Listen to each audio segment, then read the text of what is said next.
trazer boas novas, sempre esperei ouvir.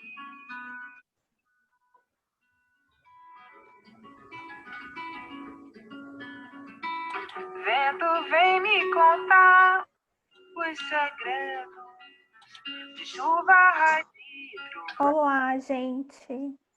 Olá, boa tarde. Boa tarde. Boa tarde. Olá, Sandra. Tudo bem? Eu estou, e você? Tudo jóia. Bom te ver. Vamos só aguardar o pessoal ir chegando. E aí a gente já Tá, começa, sem tá bom? problema. Tá bom. E quero ir. Ih, tem tanta gente falando que eu já não estou vendo nem quem é. Quem é? A Edilene. Tudo bem, Dica? Tudo. Ah, eu tô com o negócio no ouvido, tem que estar conectado o fone. Você viu que o Moraes tá aí também, né? Eu vi. Tô procurando ele. Um beijo, Moraizinho. Saudade. Beijo. Olha que legal. Ah, que legal, que legal. Sandra, Oi. eu já estou aqui com a nova equipe do SAICA, a Ioni, a Keisiane. Que legal. É esse aqui, sai com a Vilanina? Isso. Ah, que bacana. Tenho para Ah, deixa eu tirar daqui. Conhece?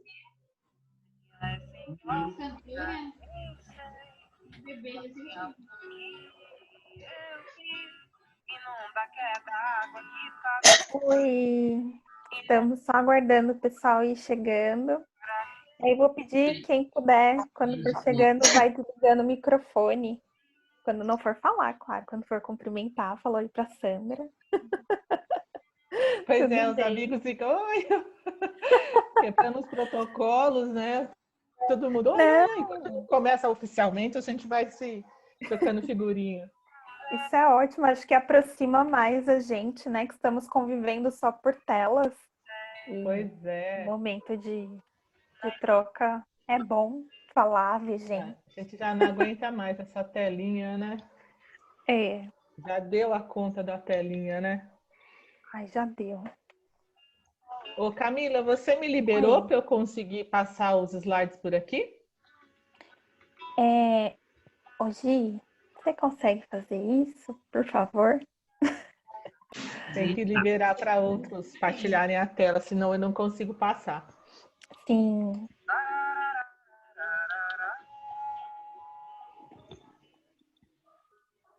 Dá mais 2 minutinhos. Sem problema. Ver se chega mais alguém. Fica tranquila, Camila.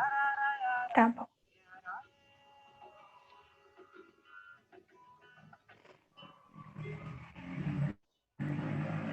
Deixa eu ver aqui. Quando você me liberar, você fala de eu testar?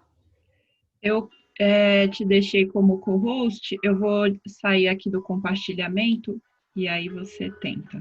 Só um momento. Tá. Pronto.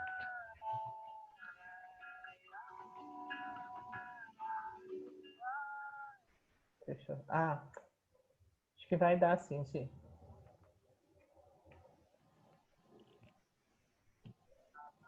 Tá, vai dar certo. Você quer voltar para o seu ou já deixa o meu, Gi? Pode deixar já. Já pode?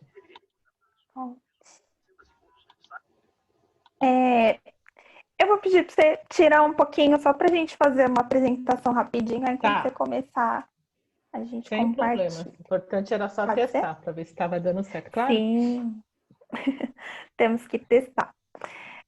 Boa tarde para todo mundo que está aqui. Que bom ter todos vocês aqui. Muita gente conhecida, né? Que bom. Hoje nós vamos abrir o nosso primeiro encontro do ciclo de diálogos que o nosso serviço está fazendo. O Serviço de Família Acolhedora Santana Tucuruvi pensou em fazer um ciclo de conversa para a gente dialogar um pouco sobre os impactos de alguns assuntos específicos na infância, né? Porque o público que nós atendemos são crianças de 0 a 6 anos, e aí mais para frente a gente vai te explicar um pouquinho mais. Mas hoje nós temos aí a Sandra,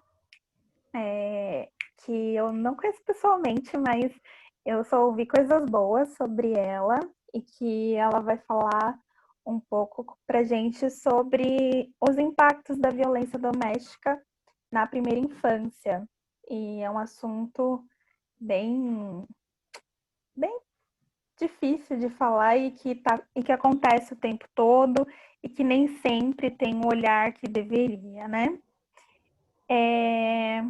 Acho que é isso, sejam todos bem-vindos e eu vou passar a palavra para o nosso gerente. Eu não me apresentei, desculpa.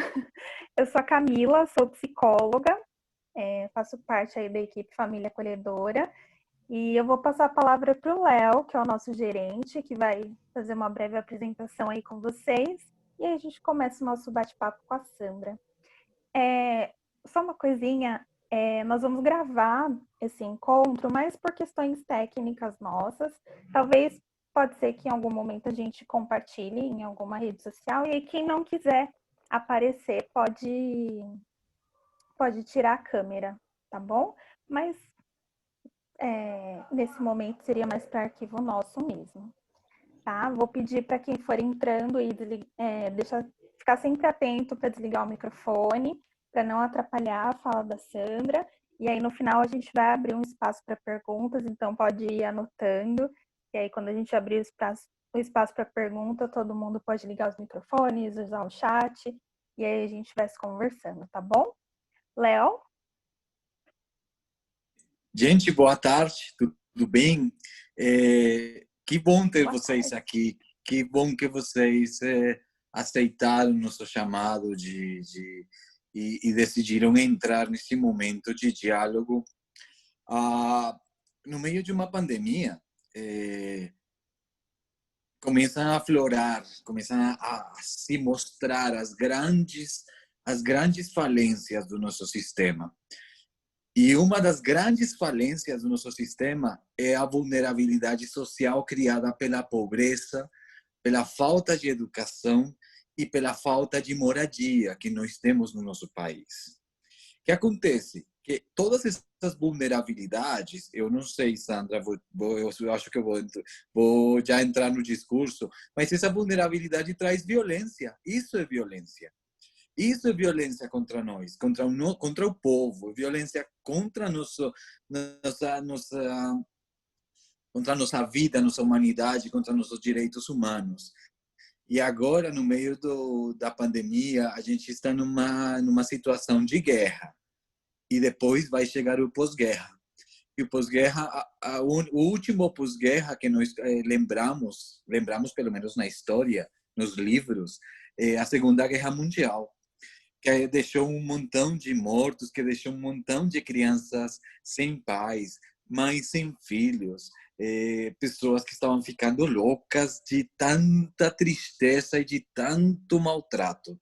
Acontece que este inimigo invisível, que está nas ruas, que está no metrô, que está no ônibus, que está na porta da minha casa, que está também, que está aqui fora, é um inimigo que está matando milhões de pessoas no mundo. E no Brasil, já não adianta nada me falar dos números, sabe? Eu acho que falar de números de mortos hoje já não faz nem sentido. Não porque não faça sentido para as pessoas, é porque é tão crua a realidade que a gente tem que prestar uma homenagem para todas essas vítimas e pensar nessas famílias. Pensar nessas famílias que hoje estão passando pelo luto, que estão sofrendo a tristeza. E pregar a Deus, pregar não sei, aquelas crenças de cada um de nós e nos juntarmos na oração e pedir para que os nossos governantes de verdade coloquem a mão no coração e entendam que o que está vindo é grande, que o pós-guerra vai ser cruel e o pós-guerra vai ser muito triste. E a violência eu às vezes acho que a violência é uma consequência da injustiça, é uma consequência da falta de oportunidades, é uma consequência da falta de um sistema justo. E agora estamos vendo um montão de questões de violência contra a mulher, de violência contra crianças e adolescentes, de violência contra os idosos, de violência contra os moradores de rua, de violência contra os médicos. Gente, no mundo estão violentando médicos porque eles levam o vírus para dentro dos prédios. E acontece que eles estão na linha de frente nos salvando e tentando nos recuperar. E são todas essas realidades que a gente quer colocar hoje na mesa, gente. Eu dou as boas-vindas para Sandra. Sandra, de verdade, eu agradeço por você ter atendido nosso chamado, por querer partilhar o teu conhecimento, tua experiência, porque falar de violência, além de ser necessário, é totalmente indispensável. A gente precisa falar de violência. A gente precisa, porque eu continuo com as minhas teses. Aquele que não conhece a história, ele está condenado a reproduzi-la. Gente, nós precisamos falar de violência, nós precisamos de falar das consequências da violência em todos nossos locais, porque aquele que não sabe que se comunica violentamente continua sendo violento. E especificamente com as crianças, porque existe um montão de segredos do sistema e da educação da criança que não pode continuar. As crianças precisam ser ouvidas. A gente precisa acreditar nelas e a gente precisa ser voz para aqueles que são totalmente invisíveis e que suas vozes estão sendo apagadas. Então, este espaço é para isso, para abrir para gritar com voz forte por eles, para dar voz para as crianças, para falar, gente, as consequências da violência são muito graves e precisamos, além de denunciar, precisamos criar estruturas para mitigar a violência e para reivindicar direitos. Não tem sentido falar de violência se não falamos de reivindicação. As crianças que são violentadas, as mulheres violentadas, os idosos violentados, os seres humanos violentados, têm que ser reivindicados nos seus direitos, porque aí que nasce a democracia, no processo de reivindicação de direitos e no processo de acompanhamento e de abertura da assistência social mesmo. Então, sejam todos bem-vindos. Eu estou muito feliz de conseguir criar esses espaços de diálogo, de ter profissionais que nem Sandra que estão aqui. E eu prego a Deus que algum dia podamos nos juntar e nos dar um abraço de verdade, mas esse abraço quentinho do Olaf, esse Olaf que sempre queria experimentar os abraços quentinhos. Eu acho que a gente está precisando. Estamos tão congelados que precisamos desse abraço quentinho. E eu tenho esperança que logo vamos nos juntar de novo. E espero algum dia ter todos vocês lá no nosso escritório e poder fazer um café e uma conversa e um diálogo onde podamos nos abraçar e onde podamos nos agradecer porque estamos fazendo diferente na vida das crianças. Sejam todos bem-vindos e bora, Sandra, o microfone é teu.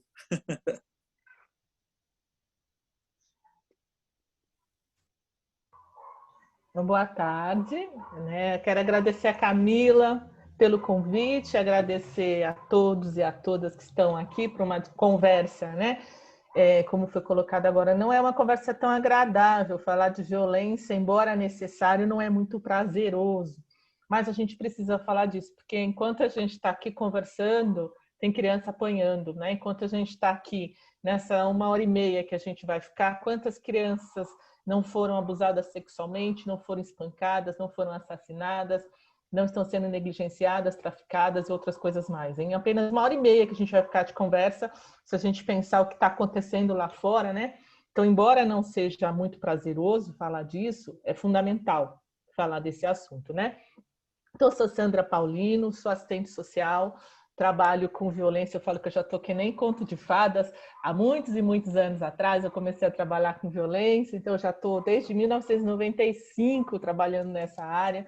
É uma área que me instiga, me provoca, me encanta e me apaixona, embora seja uma área sofrida, mas cada transformação que a gente consegue nessa área, para mim, é uma grande conquista.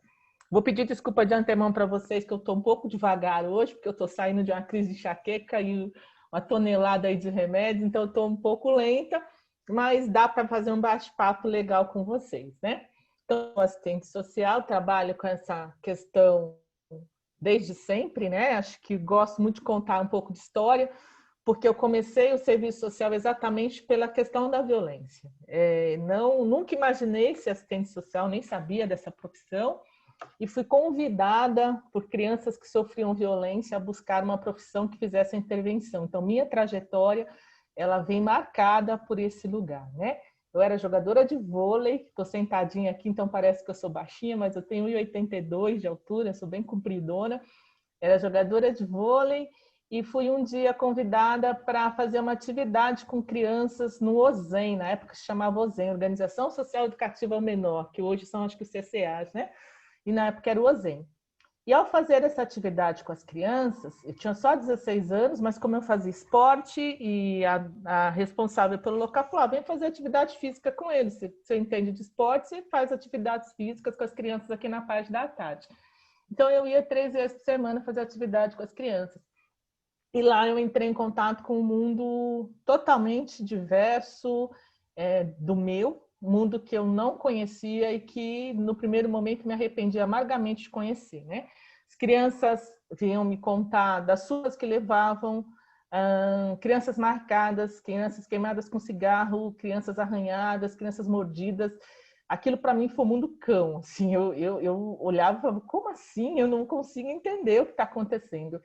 E o fato, acho que mais marcante, foram 3 irmãs que estavam discutindo e me chamaram para fazer parte da discussão, porque elas estavam brigando, porque naquele dia era dia de, sei lá, vou colocar, da Marina, dormir com o tio, e a Marina estava dizendo que não era porque ela já tinha dormido no dia anterior, e elas estavam brigando porque ela não tinha dormido, então estava aquela divisão, e eu não entendi, falei, como assim dormir com o tio, do que vocês estão falando? E aí elas me contaram, super naturalmente, que tinha uma divisão, e que cada dia, na semana, né, quando possível, uma delas tinha que ficar com esse tio e manter relação sexual com ele. E para mim foi um susto. Falei, como assim? Elas eram crianças. Falei, do que vocês estão falando, meninas?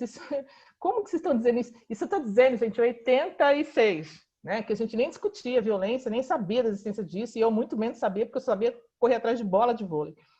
E elas me contaram isso, rindo, ao mesmo tempo nervosas, e eu não sabia o que fazer com aquilo, porque elas falaram com uma naturalidade, que era dia de ficar com o tio, e eu falei, mas ficar como? O que esse tio faz? E elas viram para mim e dizem, o tio coloca o negócio dele na boca da gente, chacoalha e faz a gente engolir.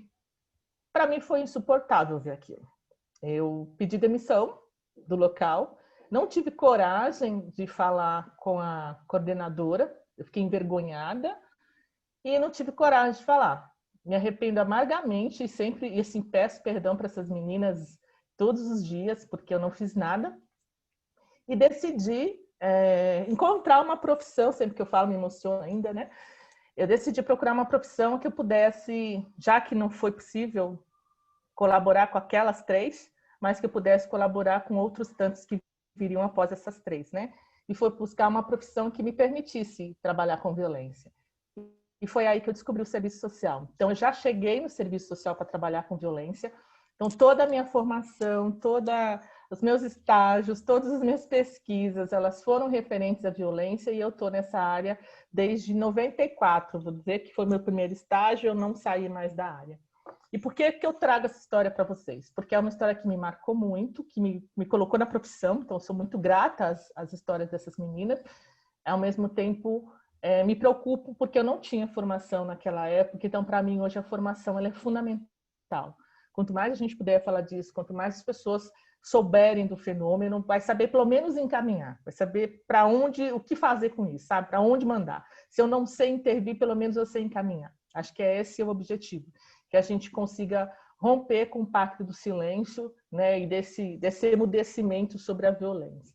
Então, começo com vocês com essa história para dizer que desde então me tornei uma militante, uma defensora, uma apaixonada e envolvida assim da cabeça aos pés com a questão da violência. E a Camila me deu um desafio de falar com vocês, estou falando aqui, estou abrindo a minha apresentação, tá? Camila me deu um desafio de conversar com vocês sobre a violência doméstica e os impactos na primeira infância. Facinho, Camila, me deu assim a coisa, melzinho na chupeta, né, Camila? Muito tranquila, assim, quando coloca desafio, você já fala assim, lá vem bomba, né? Mas o que a gente vai poder discutir sobre os impactos da VDCA? Vou falar VDCA porque a gente usa muito sigla, né? Então, VDCA, violência doméstica contra crianças e adolescentes. Então, como pensar aqui os impactos da VDCA, se o meu computador abrir, na primeira infância? Para poder falar dos impactos da VDCA, eu escolhi um caminho teórico que para mim é importante, que é discutir a violência estrutural. E por que discutir a violência estrutural? Porque as crianças que chegam nos serviços, elas têm uma identidade, elas têm uma classe social, elas têm uma cor e elas têm um gênero na sua grande maioria. Então não dá para discutir a partir da lógica dos serviços, das políticas públicas, não dá para discutir a violência sem a gente passar por uma análise da questão das estruturas. Que estruturas são essas que colaboram para a existência da violência doméstica? O meu computador ainda não abriu. É só porque a gente tem pressa, daí ele resolve que não vai abrir. No teste ele abriu em 2 segundos. Ele vai, tá, ele abriu. Agora vou interromper, vou abrir de novo para ver se ele entra mais fácil. Então, por que pensar esse tema a partir das estruturas? Vamos ver se ele abre agora. Qualquer coisa eu passo ele pequenininho mesmo, se tiver com dificuldade de ficar na apresentação, eu passo por aqui que dá para vocês verem também, não dá? Faz joinha para mim se dá. Dá? Sim, qualquer coisa, se você quiser, a gente pode passar também. Não, que ele tá, não sei porque ele está demorando para fazer a leitura para abrir. Então, para não perder tempo, eu vou por aqui. Ah, agora ele foi abrir sozinho, gente. Tá com vida própria. Então, tá vendo? Ele está dando algum erro que essa tela não é natural aqui aparecer.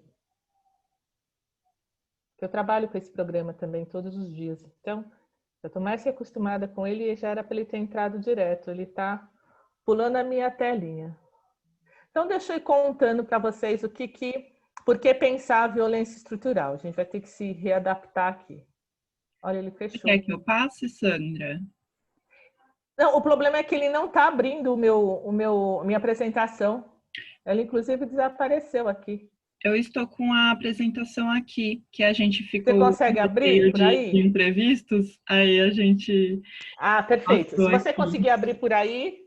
Só um momento. Então, eu vou pegar o gancho no que foi falado antes de mim aqui, para a gente pensar a violência em termos de estrutura.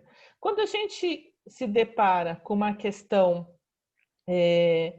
da violência em si, da violência doméstica, tá aqui, obrigada. A gente precisa olhar essa violência para além das relações familiares. E por que a gente precisa olhar a violência para além das relações familiares? Porque a família, ela é reprodutora daquilo que ela apreende socialmente. Nenhuma família inventa suas próprias regras. Ela vai herdando costumes e tradições dos seus, mas que beberam numa regra social maior. Então, para a gente pensar a violência doméstica, se eu tentar explicar a violência doméstica contra criança e adolescente a partir da própria família, eu estou fadada a dar errado. Porque a família em si vai expressar uma parte da sua cultura, mas eu preciso entender como que essa família construiu a sua cultura na relação social mais ampla. Aí sim eu consigo fazer um bate-bola e um bate-papo direto para entender que a violência doméstica ela tem uma relação direta com a violência estrutural. Você consegue avançar para mim? Ah, linda! Então, para a gente pensar o que é violência, a gente vai entender, eu vou pegar aqui definições, porque essas definições elas são fundamentais para a gente entender a violência estrutural. A Organização Mundial de Saúde vai trazer que a violência pode ser definida como uso intencional de força física ou poder. Então, vamos gravar a força física e o poder, para que lá na frente eu vou resgatar com vocês. Ameaçados ou reais, contra si mesmo, contra outra pessoa ou contra um grupo ou comunidade que resultem ou tenha grande probabilidade de resultarem ferimento, morte, dano psicológico, mau desenvolvimento ou privação. Então, veja, se eu olhar a violência pela ótica da Organização Mundial de Saúde, e que vou dizer que ela pode ser o uso intencional da força física ou do poder, então vamos fazer o recorte aqui para a gente entender fora, vamos pensar o poder, estou falando de estrutura, estou falando de estrutura de Estado. O Estado tem o poder de me causar um dano físico, um mau desenvolvimento ou uma privação. Basta a gente ver a desigualdade social que está posta aí. Então, por isso que eu tenho que fazer esse bate-papo, essa via de mão dupla, para eu entender da violência estrutural. A ausência de escola, a ausência de condições mínimas de sobrevivência, a ausência de assistência social, a ausência de educação, a ausência de saúde, isso não é privação? E quem tem que garantir isso? Sou eu ou é o Estado?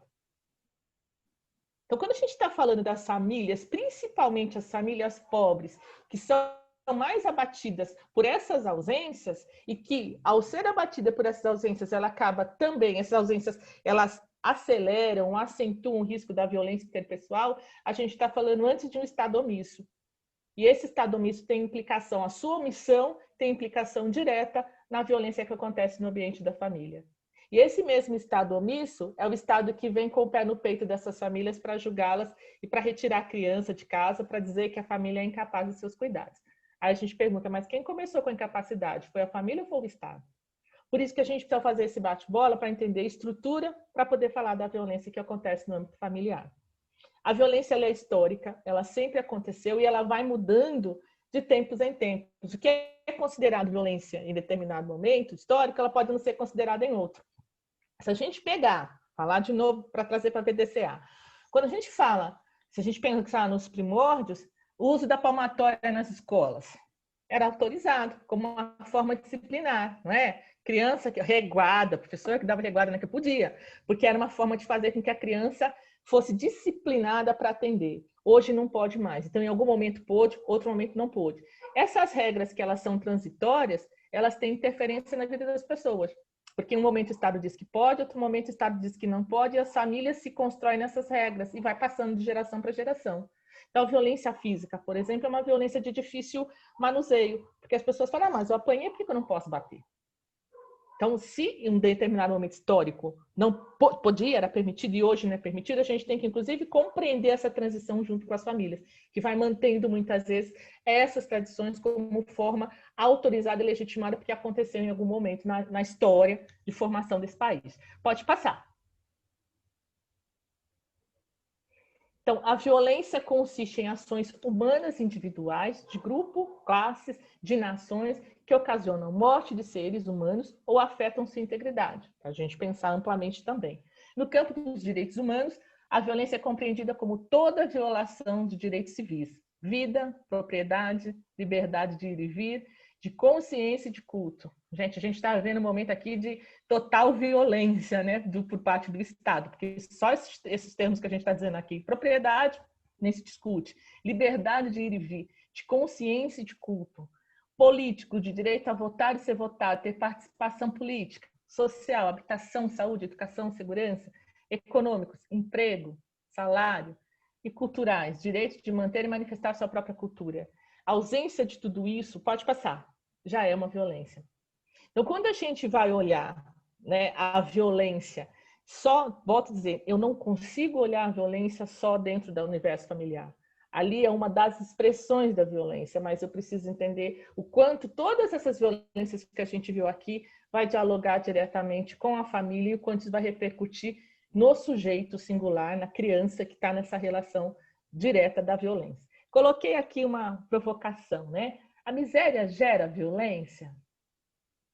Depois do que a gente conversou aqui, a miséria, na compreensão de vocês, ela gera violência ou a miséria já é a própria violência?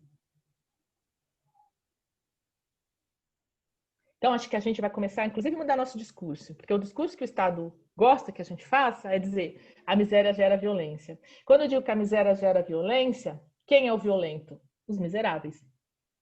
E a gente para de olhar e entender, opa, A miséria não gera, ela é a própria violência. O pessoal da SPVV Amana colocou lá, ela é a própria violência, é isso mesmo. A miséria é a própria violência. A gente precisa parar com esses discursos, porque a gente vai reforçando o discurso sem pensar, dizendo, não, a miséria gera violência. E você desobriga o Estado de olhar para ele enquanto agente violador. A miséria é a própria violência. É violento não ter escola, é violento não ter asfalto, é violento você morar num local que tem esgoto a céu aberto. Isso é violento, não é isso que gera violência, isso já é a violência. Isso é uma violência de Estado, isso não é abandono, isso é intencional, isso é uma forma de controle, e é um controle que causa danos. Né? Então, quando a gente vai olhar para essa violência, a gente agora vai aprender a dizer a miséria é a própria violência. Portanto, existe um Estado responsável, gerador e que mantém essa violência. Pode passar. Isso aqui é só uma brincadeirinha, porque o menino quer ir para esse lugar, eu também gostaria de ir. Um Brasil sem miséria, eu falei, gente, também quero morar nesse lugar aí, porque eu não conheço, né?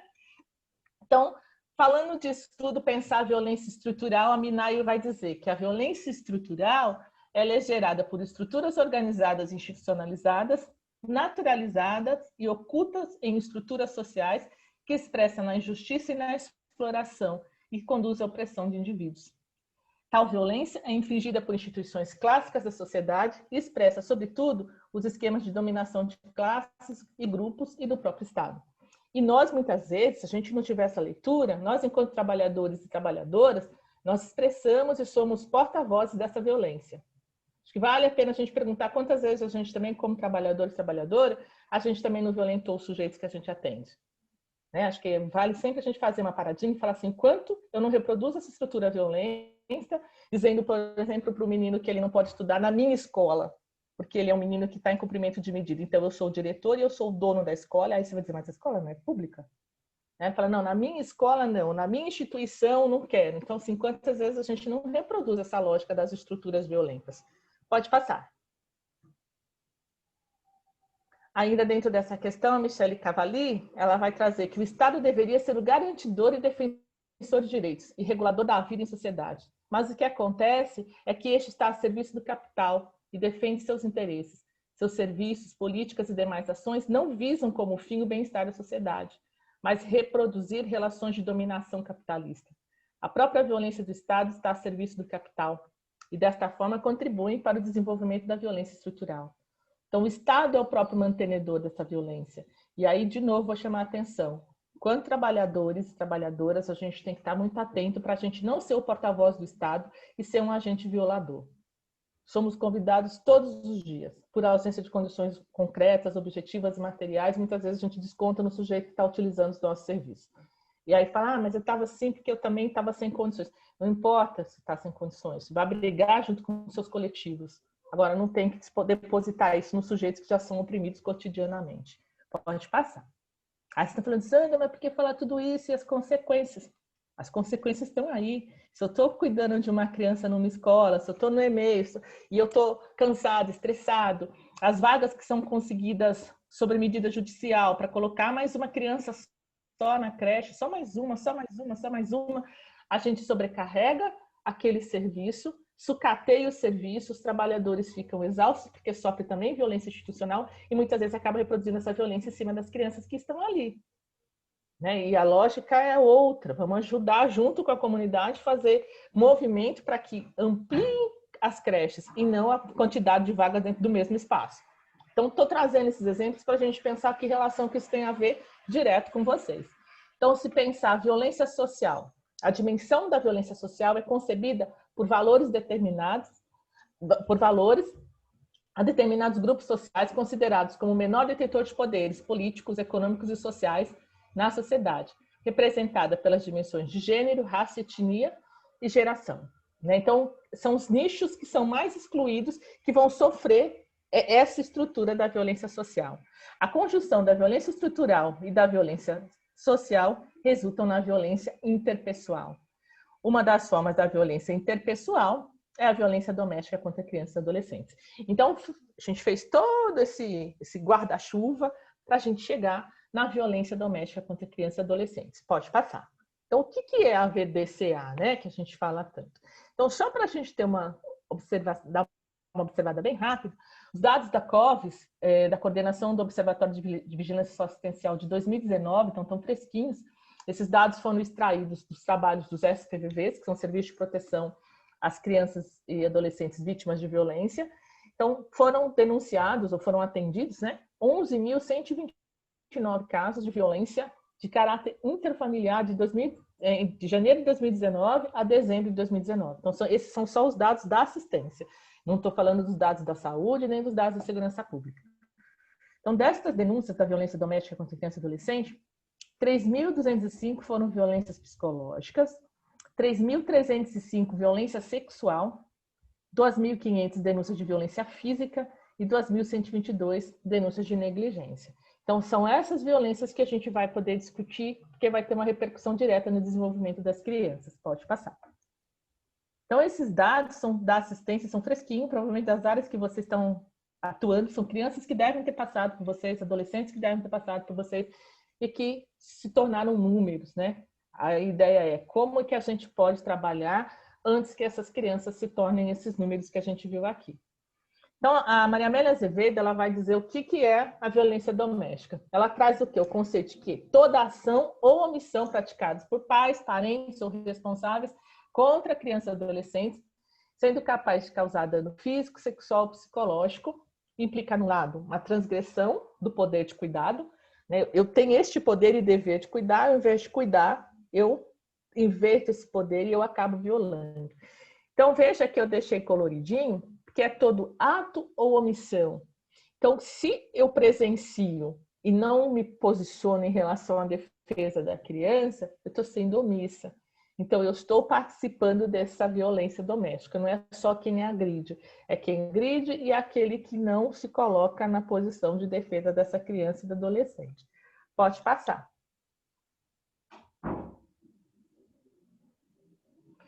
Aqui eu selecionei os tipos de violência física que a gente tem em relação à criança e adolescente. Estou olhando só o relógio para você não estourar o tempo. A gente tem, dentro da violência doméstica, a gente tem a violência física. O que é a violência física? O emprego da força geralmente vem pautado na justificativa disciplinadora.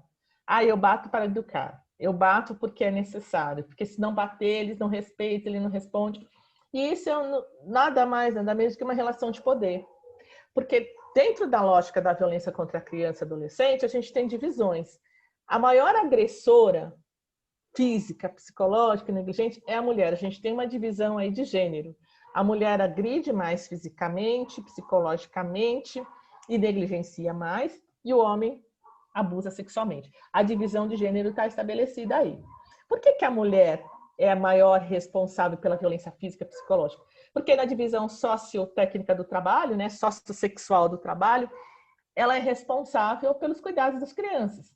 Portanto, ela que vai colocar o exercício disciplinador em cima dessas crianças.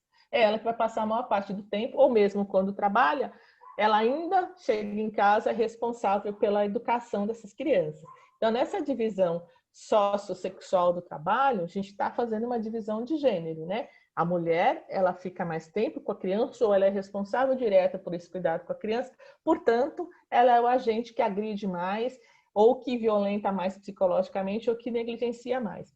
E a violência psicológica, nesse sentido, ela é um contínuo, né? Que a gente fala, ela pode ir de um simples tapa, né? Estou falando simples, mas que não é simples, né? Que não é bacana bater de jeito nenhum. Mas que ela pode ir de um simples tapa, a empurrão, puxão de cabelo, croque, chute, até o uso de instrumentos como forma disciplinatória. Então, cintas, varas, chinelos e outros instrumentos que praticamente são instrumentos de tortura.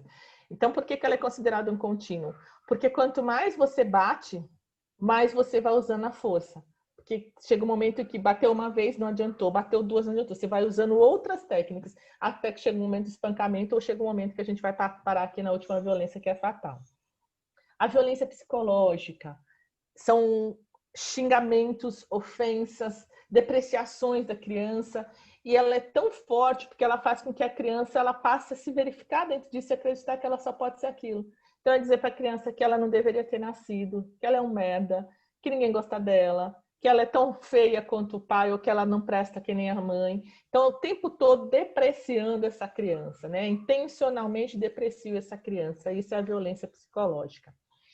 outro fato da violência psicológica, são pressões acima daquilo que a criança consegue aguentar. Então, por exemplo, dizer para a criança precisa fazer uma prova e eu coloco ela 12 horas para estar estudando e eu digo que ela tem que ser a melhor da sala, porque ela tem que ser a primeira, porque ela tem que ser a número 1, porque ela precisa ser excelente, também é uma forma de violência psicológica, é colocar em cima da criança uma responsabilidade da qual ela não tem condições ainda de suprir. A violência sexual, ela se divide em 3 eixos: exploração sexual, tráfico de pessoas para fins de exploração sexual e abuso sexual. Exploração é o uso intencional dessa criança para fins sexuais, mas com valor, cobrando. Estou falando bem simples, tá? Para dar tempo da gente avançar. Tráfico de pessoas é o deslocamento forçado de crianças e adolescentes para fins de exploração sexual. E o abuso sexual são relações que ela pode acontecer com ou sem contato. Então, pode ser relações de ordem abusiva entre um adulto ou uma pessoa mais velha e uma criança, com o fim de satisfação do desejo do adulto ou da necessidade do adulto e não da criança. Então, o abuso sexual é sempre uma relação de poder onde um adulto manipula e usa ou abusa, né? Faz mau uso da sua sexualidade e da sexualidade da criança em detrimento do seu interesse. E esse é o abuso sexual, que pode ser com ou sem contato físico. Então, eu posso mostrar meu corpo para a criança, pedir para a criança mostrar o corpo para mim, tirar foto, e também pode ser contatos físicos. São beijos, carícias, passadas de mão e até penetrações. Negligência. A negligência eu vou tentar resumir de uma forma bem simples. Ter condições de não ofereço. Isso é negligência. Hoje a gente está vendo miséria sendo chamada de negligência. Famílias que não têm condições de se sustentar, não têm condições concretas da sua própria manutenção e sobrevivência, são taxadas de negligentes. Mas negligente como? A negligência é tendo oportunidade de oferecer, intencionalmente não ofereço. Isso é negligência. Se estiver fora disso, é miséria. Né? Então a gente precisa fazer essa diferença, porque hoje a gente está chamando famílias pobres de negligentes, quando na verdade elas são famílias miseráveis. A violência testemunhal ou presencial é aquela violência que a criança ela acompanha, então são as brigas dos pais, frequentes, né? Não é uma coisa que viu hoje e nunca mais viu, não, são brigas frequentes dos pais, discussões, até muitas vezes a morte ou o óbito de um desses dois. Então a testemunhal presencial é aquela que a criança não é a vítima direta, vamos chamar assim, mas ela é a vítima indireta porque ela presencia e acompanha essa discussão com frequência. E por fim a violência fatal, que acontece geralmente na primeira infância, em decorrência dessas violências anteriores, né? Então pode ser decorrente de violência física, ela pode ser decorrente de violência sexual, ela pode ser decorrência de negligência. Então a violência fatal, ela acontece geralmente na primeira infância e é aquela que a gente fala que chegamos tarde, que a criança se tornou um número no obituário, aquela que vem a dar óbito mesmo das criancinhas. Ok? Até aqui? Pode avançar. Então, chegamos aí nas consequências, que é a nossa pauta de discussão, né? Fala, nossa, rodeou tanto para chegar aqui. Né? Mas a gente estava falando um pouquinho desses conceitos para a gente poder entender o que isso tudo, como isso implica na vida dessas crianças, né? Então, as consequências da violência doméstica contra criança e adolescente, elas vão depender de alguns fatores centrais. O primeiro fator é a idade da pessoa agredida e da pessoa que agride. Quanto menor a criança, mais nova essa criança e mais velho esse adulto, a gente fala que tem um distanciamento, inclusive, da relação de poder. A gente não ensina socialmente as crianças que os mais velhos são os sábios? Às vezes, mais velho é mais burro que qualquer outra coisa, mas a gente vai dizer, não, os mais velhos são sábios, as pessoas mais velhas precisam ser respeitadas. Fala assim, precisamos começar também a mudar esse discurso. Nem sempre as pessoas mais velhas sabem o que é melhor para a gente, nem sempre são sábias, e muitas vezes a gente está pegando os mais velhos que são baitas e sacanas. Então a gente precisa também parar com esse discurso de que respeite sempre os mais velhos. Quanto mais velho, mais... Eu falei, o velho aprontou a vida inteira, gente. Pô, ele passa a ter cabelo branco e virar santo. Eu falei, nossa, cabelo branco dá status de santidade. Que é um velho que foi sacana a vida inteira. E aí, quando ele fica vendo, falou, oh, gente, olha o velhinho ali. Falou, o velhinho ali o quê? Olha a vida pra graça desse velhinho, sacaneou todo mundo a vida inteira, agora virou santo. É só pintar o cabelo de branco e ganha status de semideus. A gente precisa começar a recontar. Porque se a gente está dizendo que quanto maior a distância entre quem agride e quem é agredido, o dano pode ser maior, a gente precisa dizer para as crianças que elas precisam respeitar as pessoas que as respeitem. Mesmo que essa pessoa seja bem mais velha que ela. Se essa pessoa gritou com ela, desrespeitou, que ela tem que dizer, não fala assim comigo e saia. Né? Porque a gente precisa começar a trabalhar com as crianças a questão do próprio empoderamento. Aí vocês vão dizer, Sandra, mas se fizer assim, vai tomar um cacete danado. Então, a gente vai ter que fazer um trabalho com as crianças, mas começar a fazer um trabalho também com as famílias. Né? Para deixar cada qual no seu lugar e começar a trabalhar com uma lógica de uma educação que não se pauta em cima da violência física. Né? A consequência também vai depender do tipo de relação entre eles. Pai e filha, avô e neto. Então, qual é o tipo de relação? Quanto maior o vínculo afetivo, maior o dano. Porque se a gente trouxe lá no conceito que o adulto tem o poder e o dever de cuidar, e a gente constrói isso socialmente também, quando esse adulto que deve cuidar e deve proteger não protege, e pelo contrário, ele é o agente violador, ele causa um dano muito grande para a criança. E aí a gente precisa se perguntar sempre assim, por que a criança precisa confiar na gente, enquanto profissional?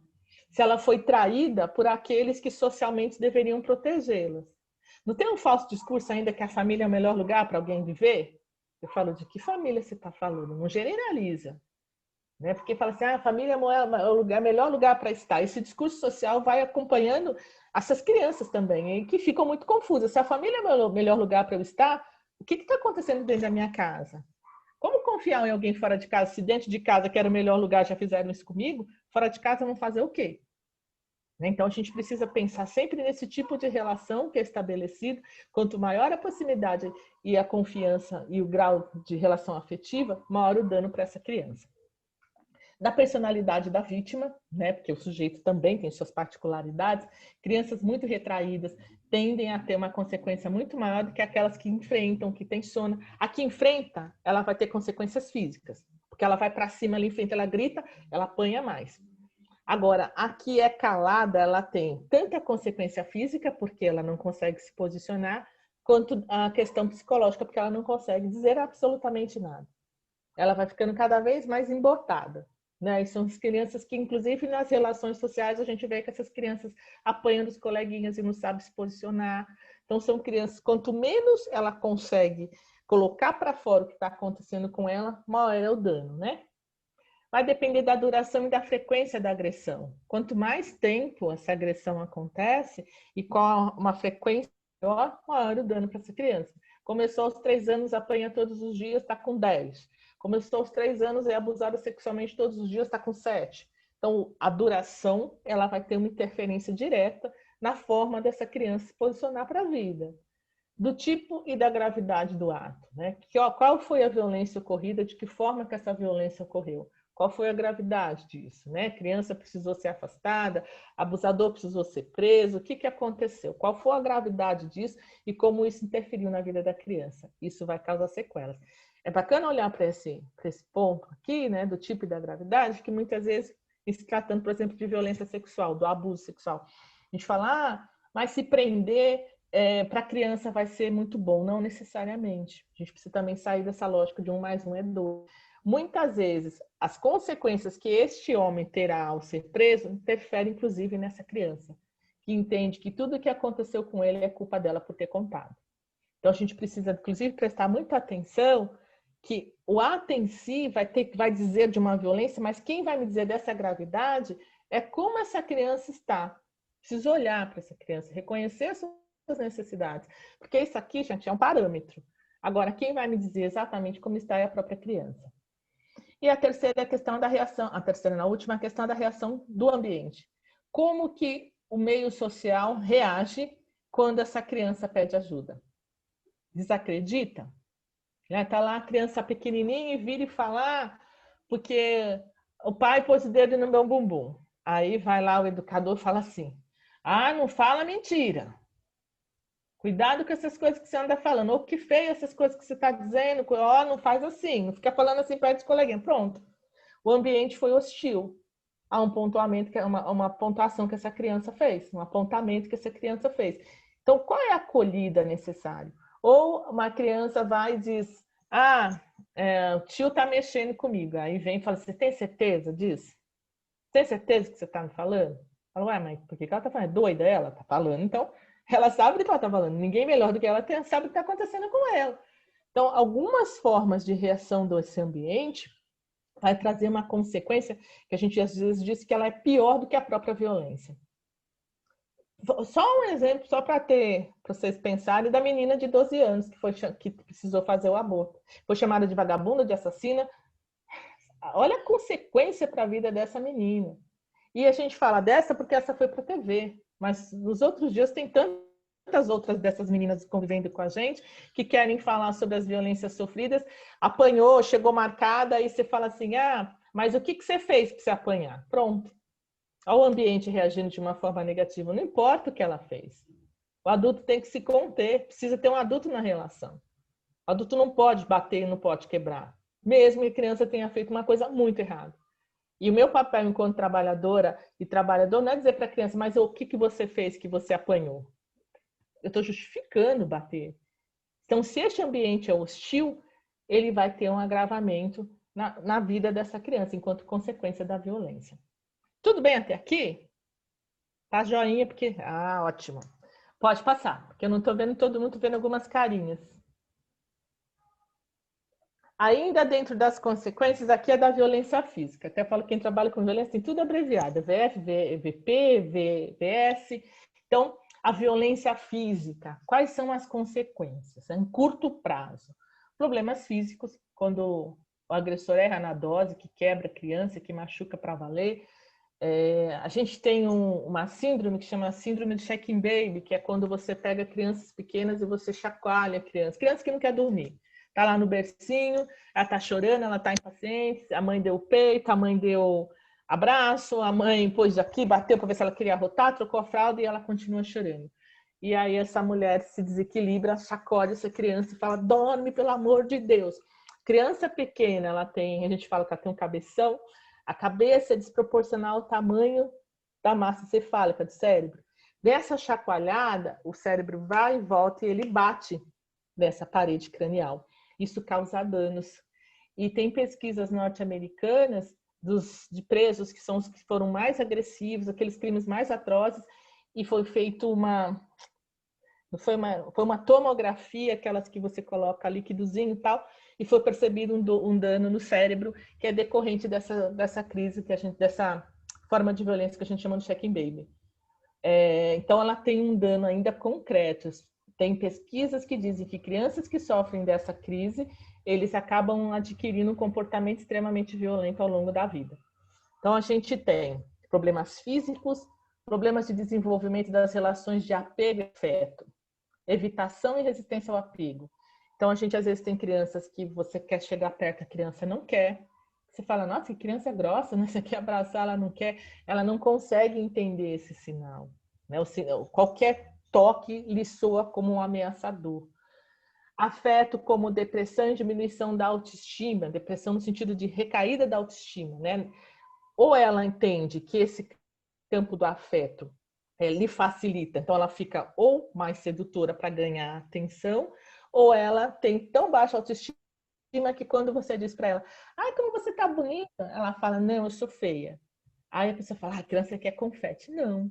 Ela tem uma autoestima tão rebaixada que ela não consegue entender os códigos afetivos como algo verdadeiro. Porque para ela, vamos imaginar uma criança que não estou nem falando só da física, né? Da física, porque a física, quem bate, não bate de boca amordaçada. Né? A gente desmembra as violências para que o sujeito consiga entender pedagogicamente, mas elas acontecem todas juntas e misturadas. Então, quando a gente está falando da física, quem está batendo não está assim, ó, com a boca quieta, está batendo falando, você é um bosta, você não presta, não sei o quê, você deveria morrer. Então, é uma somatória de coisas aí, e que os reflexos serão bastante pesados. Distúrbios de conduta, assumir padrão igual, agressivo. Aquelas crianças que não param, que chuta todo mundo, que morde todo mundo, que empurra todo mundo. E aí, quando chama a mãe na escola, lá na EMEI, enfim, para falar do comportamento da criança, que enfia o dedo no olho do coleguinha, não sei o quê, a mãe já dá uma surra na criança na porta mesmo da escola, para educar. E aí você fala, qual é a mensagem que está passando? Você diz para a criança que ela não pode fazer isso com o coleguinha, você desce o cacete nela. Então, que mensagem que eu passo? Ela vai sair de lá entendendo que ela não pode bater ou ela vai sair entendendo que essa é a forma de se relacionar? Então, a gente precisa prestar atenção nesse movimento. Tem crianças que vão retrair e tem crianças que vão abrir. Tem umas que vão ficar ali quietinhas, vão ficar com uma autoestima tão rebaixada que ela vai sofrer uma série de questões, e tem outras que vão para o mundo, vão tirar a desforra. Então, veja que o comportamento não é só um, é um ou outro, né? E às vezes é um e outro. Em algum momento ela pode estar mais retraída, em outro momento ela pode ir para cima mesmo. Você fala, nossa, acho que quem trabalha com pequenos, às vezes fala, gente, eu não reconheci o fulaninho. Ele chegou aqui hoje virado no saci, bateu em todo mundo, e ele é uma criança super... Aí a gente fala, opa, fica atento o que está acontecendo com esse fulaninho, que ele se transformou de uma forma tão intensa e tão rapidamente, né? Alterações no desenvolvimento cognitivo, na linguagem e no rendimento escolar, né? Crianças que do nada param de render, param de conseguir aprender, ou aquelas que têm dificuldade dos passos iniciais. Ela não consegue ter foco, ela não consegue entender o que está sendo dito. Você explica, ela não consegue. Você coloca o lápis para ajudá-la, ela não consegue. Ela tem uma dificuldade muito séria nisso. A gente precisa prestar atenção no que está acontecendo. Se essa ausência da capacidade cognitiva tem a ver com um cenário de violência que essa criança possa estar vivendo. Veja que são possibilidades de... Né? Então, qual que é o risco da gente pegar isso e falar, então tudo é violência? Não. Você pode pegar crianças também num processo de separação dos pais e que esteja vivendo uma cena muito parecida. Que ela está vivendo um momento de dor. E aí ela quer externalizar essa dor. Então, a gente precisa sempre tomar muito cuidado, mas a ideia é que, assim, que eu repare um pouco mais quando esses sinais aparecerem. Porque a partir desses sinais que eu vou também conseguir me aproximar dessas crianças, tá? Então, rebaixamento da autopercepção sobre suas capacidades, não consegue perceber que é capaz. E aquelas crianças que você fala assim, ó, vamos lá, ela fala, eu não consigo. Você fala assim, mas você nem tentou, né? Vamos lá, você consegue. Essa fala muitas vezes não vai entrar. Precisa encontrar outras estratégias, porque ele não acredita que consegue. Então, precisa encontrar outras estratégias, outras formas de brincar, trazer outras crianças, achar uma potencialidade na criança, algo que se fala, nossa, que ela conseguiu se destacar, é por aqui que eu vou pegar. Porque nem sempre você dizer para ela que ela é capaz, ela vai conseguir falar, então agora eu acredito que eu sou capaz. Lembre-se, a violência doméstica são os seres que são responsáveis pela proteção, está aqui. Esses seres estão dizendo que ela não é capaz. Quem é você para dizer o contrário? Então a gente precisa de um tempo para conseguir acessar esse universo dessa criança. Má percepção de si próprio, né? E essa má percepção. Se eu, enquanto sujeito, construo uma minha subjetividade na relação com o outro, com o mundo. Todos nós somos assim. O mundo vai estabelecendo com a gente uma relação. Mas, gente, tem dia que você sai de casa que você fala assim, ai, gente, hoje eu tô tão, né, tô tão sem graça, peguei qualquer coisa porque eu não tô animada. Aí você encontra alguém e fala assim, nossa, que você tá bonita hoje. Você fala, gente, mas ontem que eu me produzi, ninguém falou nada, e hoje que eu saí de qualquer jeito, tá dizendo que sou bonita. Vem um e fala, nossa, que você tá bonita hoje. Você fala, calma, imagina, tá de caô. Vem outro e fala assim, nossa, tá bonita hoje. Você fala, eita. Terceiro fala, nossa, tem uma coisa diferente de você. Você tá bem hoje. Você fala, gente, eu tava péssima. Mas aí chega um momento que a gente começa a achar que realmente a gente tá bonita mesmo. Fala, será que eu tô boa mesmo? Eu tô bonita mesmo? Porque essa relação com o universo, com o externo, vai me dando referência de quem sou. Agora, isso é pro bem e pro mal, né? Se alguém começa assim, nossa, você tá feia hoje. Você fala, eita, mas hoje eu tava me achando tão bonita. Aí vem outro e fala assim, nossa, tá esquisita, hein? Essa roupa não ficou bem. Aí no final da tarde eu tô lá depressiva comendo um balde de chocolate, porque eu falo, gente, tô uma bosta, preciso colocar alguma coisa para dentro para ver se eu ganho ânimo. Então, essa relação com o outro, se eu adulto vou sofrer os rebatimentos, imagina a criança em processo de desenvolvimento, que está construindo identidade, sua autoimagem, né? Problema na compreensão e na aceitação das emoções do outro. Então, gente, se eu tô em tudo isso aqui na frente, aí você diz pro colega assim, olha pro seu coleguinha, ele tá triste. Ele vai dizer, é bela bosta que ele tá triste. Eu lá ligo para isso. Porque ele não consegue ter nem esse movimento de empatia. Ele não consegue sentir pelo outro algo nesse sentido, porque ele também não consegue ver em si. Então, essa coisa que às vezes a gente coloca a criança e fala assim, olha o coleguinha, não sei o quê. Ele não vai ver. Ele não consegue. Eu preciso, claro que é fundamental que a gente faça com que ele aprenda em dado momento a reconhecer as reações do outro, mas a gente está dizendo de alguém que não consegue, o item que está acima, má percepção de si próprio. Muitas vezes ele não consegue nem nomear o que ele está sentindo. Então, se eu não consigo nomear, sabe aquelas crianças que choram, que você fala o que foi? E ele fala, eu não sei. Ele não sabe. É só angústia. Ele não sabe. É tanta angústia que ele não consegue falar do que é aquilo. Então, se ele não consegue perceber a si próprio, como que ele vai aceitar e perceber as emoções do outro? Então, veja o dano, gente, parece uma coisa que ela encadeia. A gente faz essa divisão para a gente entender, mas uma coisa está ligada na outra. Tudo bem até aqui? Está dando para entender? Ótimo. Pode passar. Peraí, que eu fui abrir o negócio e agora não sei fechar. Pronto. Aí a consequência da violência física a longo prazo, lá na frentona, né? Quando a gente ficar na minha idade, mais velho. Não precisa ser tão velho assim, não, pode ser mais novo.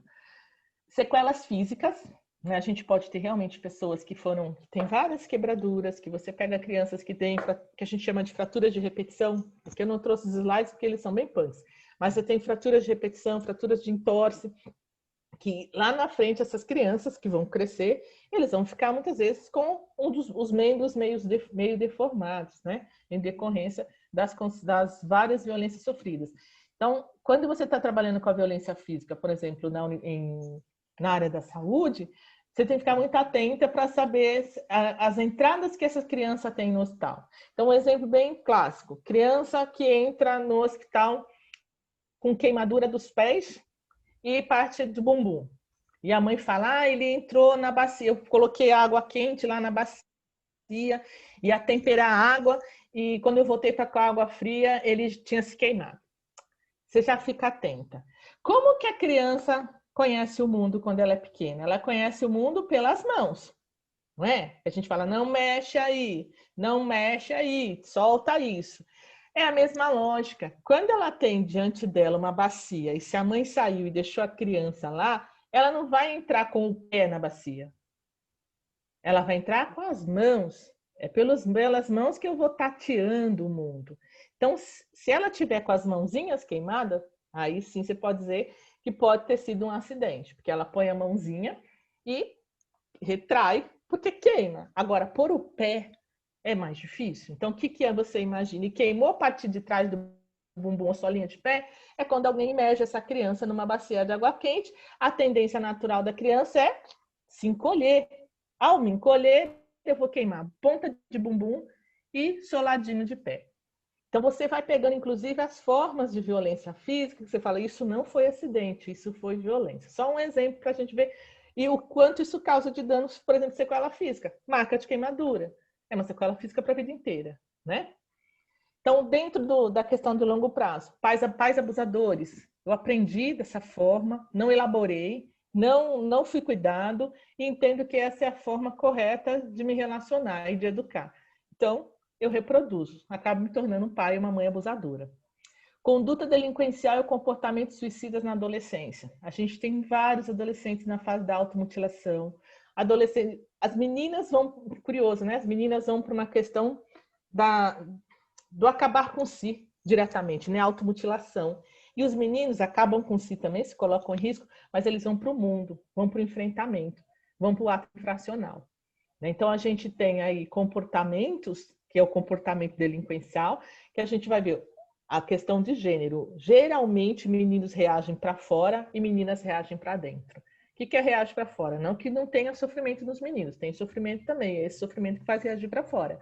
Então, ele vai para o ato infracional. E a menina reage para dentro, ela vai para a automutilação.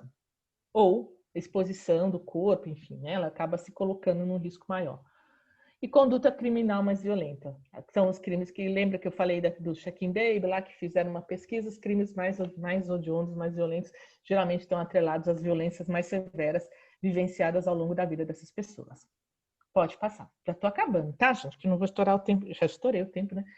Mas já estou estourada só um tiquinho. Vamos lá. Violência sexual em curto prazo. Efeitos físicos mais frequentes. Distúrbio de sono. Mudanças de hábitos alimentares. Gravidez. Saiu DSTs, mas agora mudou, né? IST, que são infecções sexualmente transmissíveis. Não são mais doenças, mas infecções. Então, dentro dessa questão a curto prazo, os distúrbios do sono é o medo, dorme pouco, dorme mal, tem pesadelos, não consegue focar, não consegue desligar. Por quê? Porque muitas vezes o abusador está dentro de casa. E é durante o meu momento de descanso que ele vem abusar de mim. Então, eu preciso estar sempre na vigília, preciso estar sempre muito ligado. Então, essa questão de distúrbio do sono está muito atrelado a isso. A mudança de hábito alimentar, não quer comer ou quer comer demais, né? Quando um pouquinho maior, a gente pega crianças que comem muito porque querem mudar, inclusive, o corpo. Quem sabe eu comendo muito, meu corpo se modifica e eu me torno indesejável. Ou você tem crianças que param de comer, ou pequenos que param de comer determinado alimento. Eu atendi uma pequenininha que ela não conseguia mais tomar leite, de uma hora para outra parou de tomar leite. Por quê? Porque o cara ejaculava nela. E ela atrelava o leite, então ela empurrava o leite, e a mãe falava, ela não toma mais leite, e ela vive coçando a periquita, ela não toma leite. Então tinha indícios aí que estava apontando para um pedido de ajuda. E ela era muito pequena, ela não verbalizava abertamente, mas ela começou a ter alguns comportamentos. Então mudanças também nesses hábitos alimentares, determinado alimento, a gente precisa ficar atento. Claro que a criança vai se transformando, vai ficando seletiva, comia uma coisa, não come outra, né? Se parou de comer, sei lá, parou de comer Giló. Você fala, gente, ela comia Giló, parou de comer. Eu falo, gente, eu também não como, não é isso.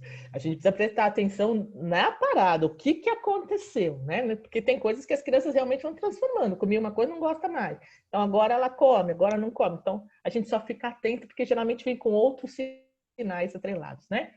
Gravidez e IST são os maiorzinhos. Efeitos psicológicos mais atuais. Medo, né? Crianças que ficam muito assustadas, com medo de tudo, não quer ficar sozinha, não quer ficar longe da mãe, ou medo da pessoa que até então era um tio que ela adorava ficar perto, e agora o tio chega, ela corre atrás da mãe, aí a mãe pega ela pelo braço e fala, menina, deixa de ser sem educação, vai lá com seu tio, e ela tá quase que arrastando, rasgando a calça jeans da mãe com a unhas, falando, não quero, não sei o que, e a mãe fala, vai lá com o tio, larga de ser... quando chegar em casa a gente vai conversar, que você tá fazendo eu passar vergonha aqui. A coitada da criança foi abusada e ainda toma uns tapas da mãe, porque a mãe acha que ela foi sem educação. Por isso que eu falei que o nosso conceito enquanto adulto, a gente precisa entender os sinais da criança e parar com essa coisa de que o adulto sempre tem razão. Não, às vezes a criança está sendo extremamente aberta, a criança não quer beijar o adulto, a gente fala, vai lá beijar o fulano. A criança não quer, a gente força a criança a ir lá porque fala que ela é sem educação. A criança está tentando se proteger e a gente não consegue fazer a leitura dos sinais, né? Então, hostilidade diante do sexo agressor e culpa, né? Essas são questões muito fortes. De achar que ela é culpada, crianças pequenas acham que são culpadas porque acabou com a família, porque o pai foi embora, ou porque o pai vai ser preso e a culpa vai ser dela, porque os irmãos vão ficar sem o pai, e a culpa não é dela. Como eu coloquei lá no começo, o abuso sexual, ele é sempre responsabilidade de quem comete. A criança que se sente culpada porque o assunto veio à tona, ela precisa ser muito bem acolhida, porque não foi porque o assunto veio à tona que é a culpada. O assunto veio à tona porque alguém fez algo errado. Então, se alguém fez algo errado, é esse adulto. E ele é o culpado e não ela. Pode passar. Já estou acabando, gente. Prometo. Aí, os efeitos psicológicos mais habituais, né, dentro do quadro de uma violência sexual. Depressão, baixa autoestima, conduta sexual anormal, masturbação compulsiva, exibicionismo, crianças que a gente fala, nossa, essa criança é muito sexualizada, ela é uma criança que se esfrega nas pessoas, ou criança que o tempo todo quer passar a mão nas outras crianças, você fala, opa, vou ficar atento, o que essa criança está mostrando para mim? Ou o tempo todo está se masturbando, não consegue se controlar, que é masturbação compulsiva, pequenos às vezes fazem isso até se machucar, então são sinais que a gente precisa ficar atento, né? Angústias, agressões, condutas antissociais, sentimento de estigmatização, né? Acha que todo mundo colocou ele neste lugar e ele está estigmatizado e não vai sair desse lugar nunca mais. Efeitos sociais mais comuns, dificuldades escolares, discussões familiares frequentes. Então, tem uma dificuldade na escola, seja de sociabilidade, seja na aprendizagem, então dá problema no campo escolar.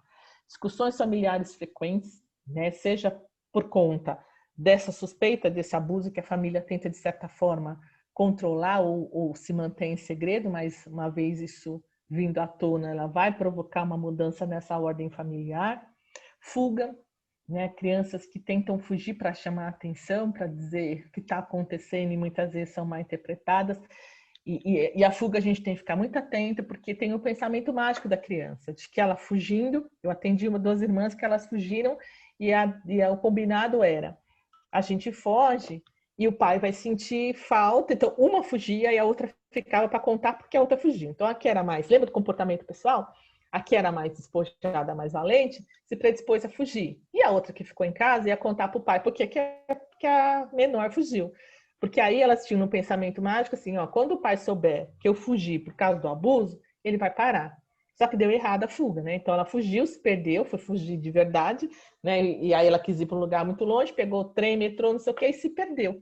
E aí a consequência disso é que quem achou foi um policial e ela contou o que tinha acontecido, as crianças foram acolhidas todas de uma forma abrupta.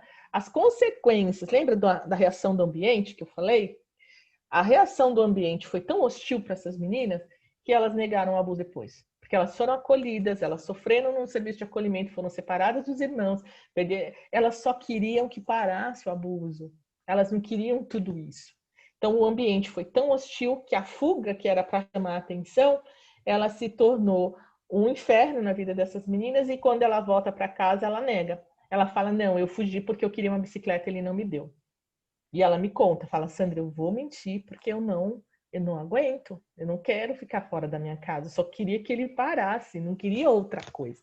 Então ela volta e diz que ela fugiu porque ela pediu uma bicicleta e o pai não deu. E aí ela volta a morar na família, mesmo a gente fazendo relatórios dizendo que o que tinha acontecido verdadeiramente era uma atrocidade do próprio Estado, do ambiente que foi hostil, o Estado que foi violador, que retira essas crianças, mas não teve jeito. Ela volta para casa e aí o cara está legitimado, né? Porque não tem mais saída. Ela vai ter que suportar os abusos, porque qualquer medida agora não vai acontecer. Que para quem que ela vai pedir ajuda depois de um ambiente hostil? Então, a reação do ambiente ela pode provocar uma consequência muitas vezes tão ou pior do que o próprio abuso.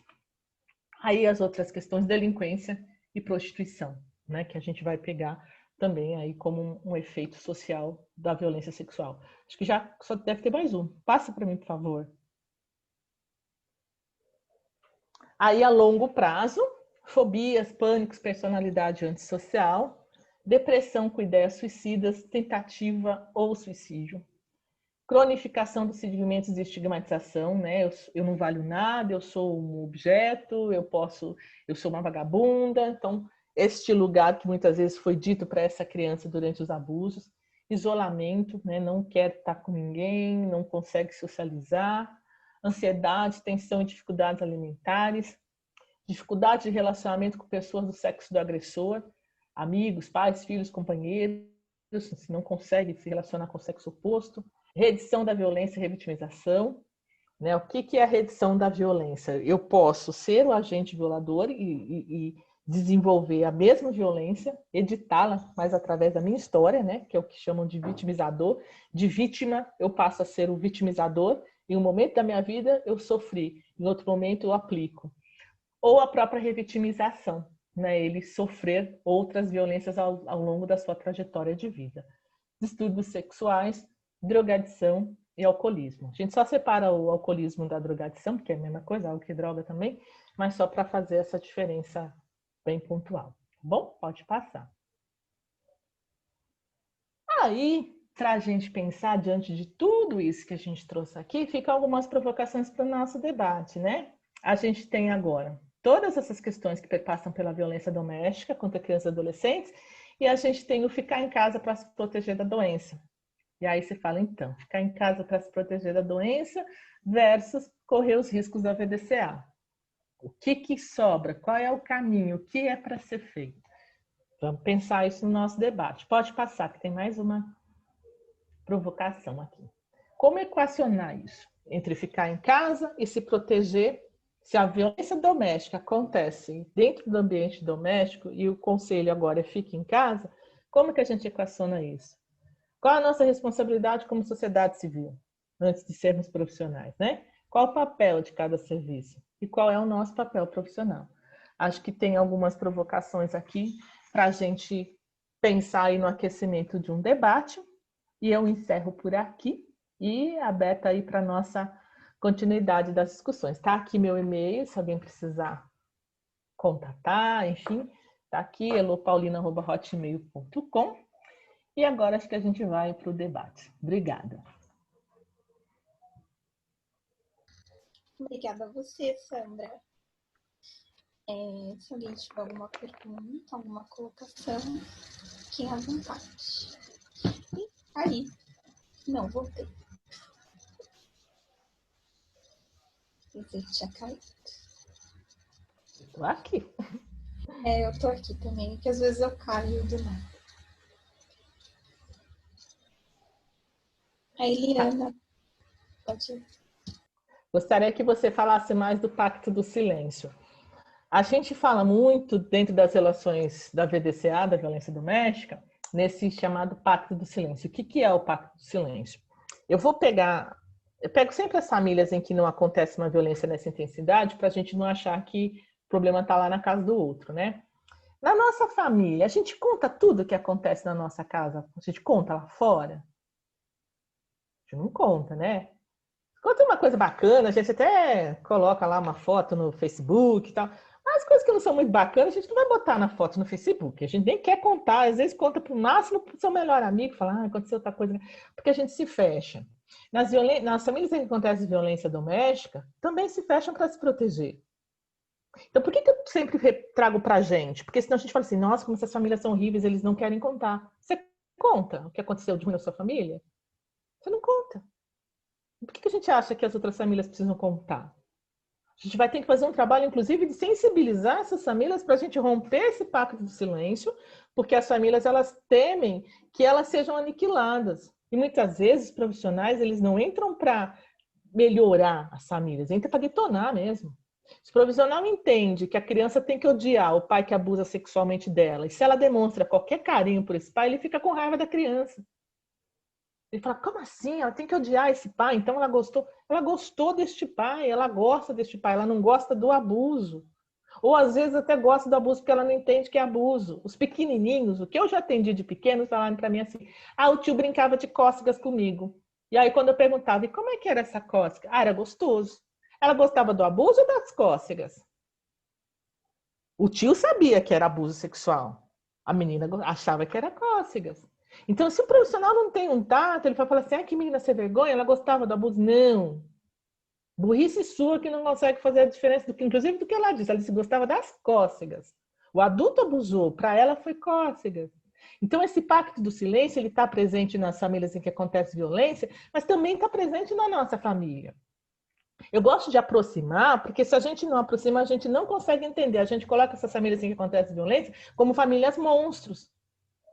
E se eu vejo essa família como família monstro, não consigo trabalhar com ela. Porque o nosso corpo fala. Mesmo que eu não diga abertamente você é monstro, eu já tenho... Minha postura, ela vai ser rígida em relação à família. A mãe tá falando, eu tô assim, essa sem vergonha não protegeu a criança. Tá estampado no meu comportamento, na minha comunicação corporal. Então, o que acontece nas famílias em que acontece violência doméstica é que essa violência às vezes é exacerbada. E que na nossa a gente já conseguiu, de alguma forma, controlar, porque a gente estuda, a gente lê, a gente consegue controlar e dar uma reorganizada. Mas tá lá fora, tá aqui dentro também. Não estamos isentos de sermos violentos, em hipótese alguma. Se a gente não parar para se repensar, a gente tem muito risco de reproduzir essa violência. Então, o pacto do silêncio é a tentativa de manutenção do segredo no seu devido espaço. Manter o segredo dentro do universo familiar. E o segredo é o quê? A violência. Respondeu, Eliana? Aí tem a Sheila de mãozinha erguida. Diga, Sheila.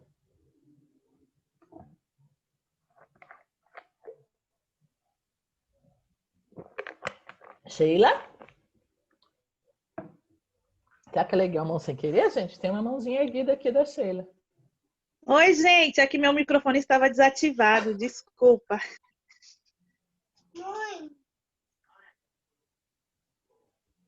Uai, mas fechou de novo? Sheila de Deus.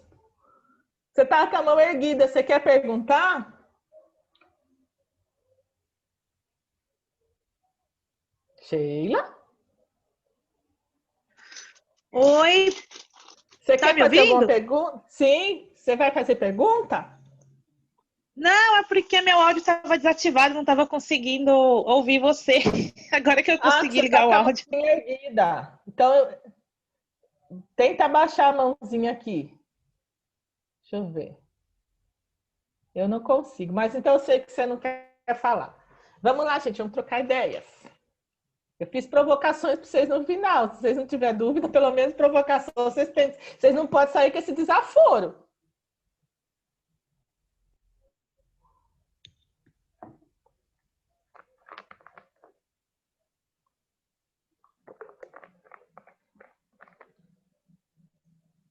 Que turma quietinha.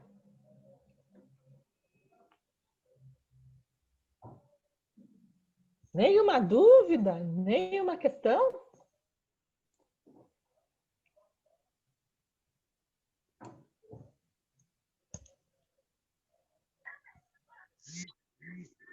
Eu vou falar, posso falar? Ah, Sheila, falei que você queria falar, sua mãozinha tá Não, erguida. mas é que meu áudio estava desligado mesmo, eu só consegui ouvir o final da conversa, né? Eu sou promotora legal popular e aqui na região do Pimentas, pelo 3º ano consecutivo, acontece muita questão da violência doméstica e também de abuso sexual, né? Recentemente foi descoberta aí uma rede de pedófilos aqui, né? Que eles têm acesso à criança através das redes sociais. Já está encaminhado para o Ministério Público, e uma situação também de uma adolescente, né, de 13 anos, que é autista, que a mãe deixou namorar e fizeram uma denúncia no Conselho Tutelar, e muitas coisas do que a gente escuta é o senso comum. Ah, mas a culpa é da adolescente, ela gosta, ela está indo atrás, né? Essa questão da subjetividade da mulher, de colocar a culpa na vítima. Então, isso existe, isso é muito complicado, porque em vez da vítima, né, ela ser olhada por outros olhos, ela é vista pela sociedade como ela fosse culpada. E isso entra também a cultura, né, do estupro, né? Então era isso que eu queria falar, que eu só ouvi o finalzinho da conversa. Uhum. Legal, acho que é um pouco disso que a gente trouxe também, né? Para a gente sair deste lugar de responsabilização daquele que sofre a violência, né? Eu sofri, não posso ser responsabilizado por. Eu não gosto nem da palavra culpa, né? Até mesmo quem comete precisa ser responsabilizado. Este é o lugar, né? Até para a gente, não sou eu que vou fazer a justiça, entendo que tem que ser responsabilizado para entender o dano que causou, né? E aí quem sofre também não pode ser responsabilizado por uma violência sofrida. Bacana, Sheila. Deixa eu ver. Sobre o trabalho com agressores, quais as possibilidades enquanto serviços públicos? Então, o serviço já atende os agressores físicos, né? As agressoras, na sua grande maioria, física, psicológica, chamadas negligência. Essas já são atendidas dentro da VDCA, né? Da violência contra a criança. Na violência de gênero, tem os serviços que estão atendendo os homens que agridem, que até o nosso colega Moraes tem experiência nessa área. Então, na violência de gênero, a gente também tem. Agora, a gente tem um nicho aí que é muito complicado, que é o atendimento a homens que abusam sexualmente de crianças. Primeiro que a gente está falando de abuso de crianças é estupro de vulnerável. Estupro de vulnerável é crime hediondo. Então, como organizar uma rede de atendimento para um crime hediondo? A gente tem algumas questões de aspectos aí legais que muitas vezes impedem o atendimento desse público. É diferente de você atender o homem que comete violência de gênero, porque essa sociedade entende muitas vezes que o cara que bateu, gente, para você entender o que essa mulher fez, né? Tem toda uma questão ainda pautada nessa relação, em razão até da própria construção das masculinidades, que a gente ainda é uma sociedade permissiva na violência de gênero. Agora, quando a gente fala de estupro de vulnerável, a gente tem um caminho, mata o canalha. Né? Falou, não, como estuprou a criancinha, não sei o quê. Aí você falou, como é que você vai botar um serviço de atendimento para homens que abusam sexualmente de crianças? O negócio é ser queimado. Os trabalhadores dessa área já iam ser maltratados. Não estou defendendo que não precisa, estou dizendo que a gente ainda não avançou enquanto sociedade para pensar um atendimento adequado a essa população. Eu estou fazendo parte de um projeto dentro dos presídios, que aí é onde eu consigo pegar quem está preso por crime de estupro de vulnerável e pensar um trabalho com esses homens, porque eles vão sair, eles vão passar, a gente não tem perpétua, então eles vão sair, vão construir nova família. Então, como que a gente faz uma ação junto com esses homens que estão presos aí por crime contra a dignidade sexual do estupro de vulnerável? E os serviços públicos, a gente pensa, aí a gente fala assim, mas os suspeitos é possível fazer um trabalho? Tem propostas para que a assistência faça um trabalho com supostos abusadores sexuais intrafamiliares, mas ainda estamos tateando para saber qual é o terreno mais palpável, né? A gente começa a atender esses supostos abusadores. Qual é o propósito desse atendimento? Volto a dizer que eu não nego que precisa atender, eu acho fundamental, mas precisa ter muita definição. Qual é o propósito do atendimento? para que ele reconheça o dano que ele causou? Se ele reconhece o dano que ele causou, ele vira profissional e fala: eu reconheço que realmente eu abusei da criança. E a criança está sendo desacreditada por todo mundo, tá mal. Lembra das consequências do ambiente? O ambiente foi hostil, não acredita, chama ela de mentirosa, não sei o quê, e o cara vai e me conta que ele abusou. O que eu faço? Rompo o sigilo? Fala: não, mas meu trabalho era para entender a relação, mas proteger a criança. Mas então por que você pediu para ele te contar? Você fez um trabalho para ele te contar, porque ele te conta, você rompe o sigilo e vai preso. Aí ele fala: mas pô, a mulher falou que ia me ajudar aqui para eu entender o que eu fiz, quando eu contei ela me prendeu. Então, o campo ainda é um campo muito minado. Precisamos falar disso, inclusive, de dizer, porque os outros abusadores a gente atende mulher que bate, isso a gente atende. Onde está o engodo? Nos crimes sexuais. É aí que está o nosso enrosco maior. Volto a dizer, fundamental atendermos, mas precisamos saber muito bem onde atendo, para que atendo, qual o propósito, até onde posso chegar. Porque imagina essa cena, a criança lá sendo desacreditada, a escola inteira dizendo que ela é mentirosa, a família inteira dizendo que ela é mentirosa, e o cara fala: Sandra, realmente, você me sensibilizou, preciso dizer para você, eu abusei mesmo. Você fala: gente, e agora? Ele abusou, e a tem que dizer assim: então, agora que você me contou, eu preciso dizer para você que eu preciso proteger a criança, porque o ECA diz, e aí é ECA, né, que diante de uma suspeita, e ali é uma confirmação de maus tratos, você precisa proteger primeiro quem? A infância. Eu digo para ele: obrigado, camarada, por você ter me contado, mas agora eu preciso dizer que você confessou e a gente precisa dar encaminhamento, porque é um crime hediondo, estupro de vulnerável é cadeia, você tem uma relação de parentesco com um quarto do acréscimo da pena, foi crime sequenciado, tem mais um quarto do acréscimo da pena, você vai pegar uns 30 anos aí, mas que bom, obrigado por ter me contado, obrigado por essa consciência. O camarada dá um cacete ali. Ele falou: mas mulher de Deus, você falou que podia confiar, agora que eu confiei, você me diz assim, então, agora, até pra gente, então, eu estou trazendo esses pontos bem conflitantes para dizer que precisamos sentar e conversar sobre. As diversas políticas públicas precisam sentar e dizer: o que queremos? Queremos responsabilizar, queremos proteger a infância, é possível responsabilizar e proteger ao mesmo tempo? É possível equacionar? Precisamos sentar. Não sei se te respondeu aqui, Eliana, mas acho que eu também tenho um monte de perguntas sobre isso. Cada dia eu vou para um caminho. Respondeu, o dedinho dela tá assim, ó. O que mais, povo? Eu te ouvindo e dentro desses processos, as colocações que você traz, aí, bom, eu não sei se é uma pergunta, não sei, mas quando você vê os nossos sistemas judiciários e os processos de responsabilização, a gente só conversa na via do apenado, que deve cumprir uma pena e que deve reivindicar por essa pena. Então vamos falar de outro crime, para não falar desses crimes que são bem complexos. Vamos falar de alguém que vai lá e tira, não sei, desmatamento. Tirou 5.000 hectares de mata nativa. Beleza, ele vai lá no judiciário, o judiciário condena e fala: você tem que pagar uma multa de 50.000 reais para alguma... E esse dinheiro vai ser investido em reivindicação da terra, em readequação da terra. Belezinha, maravilhoso. E aí? O dinheiro reivindica, o dinheiro não reivindica, ou seja, pagar uma multa. O que aconteceu com o menino do Recife? Está sendo processo, tem que pagar uma multa e está cumprindo pena em casa a mulher que negligenciou o menino por deixar ele subir para o 9º andar e o menino cair de lá. E aí ele pagou uma multa e está em casa, mas o problema não é o grande... Eu enxergo isso.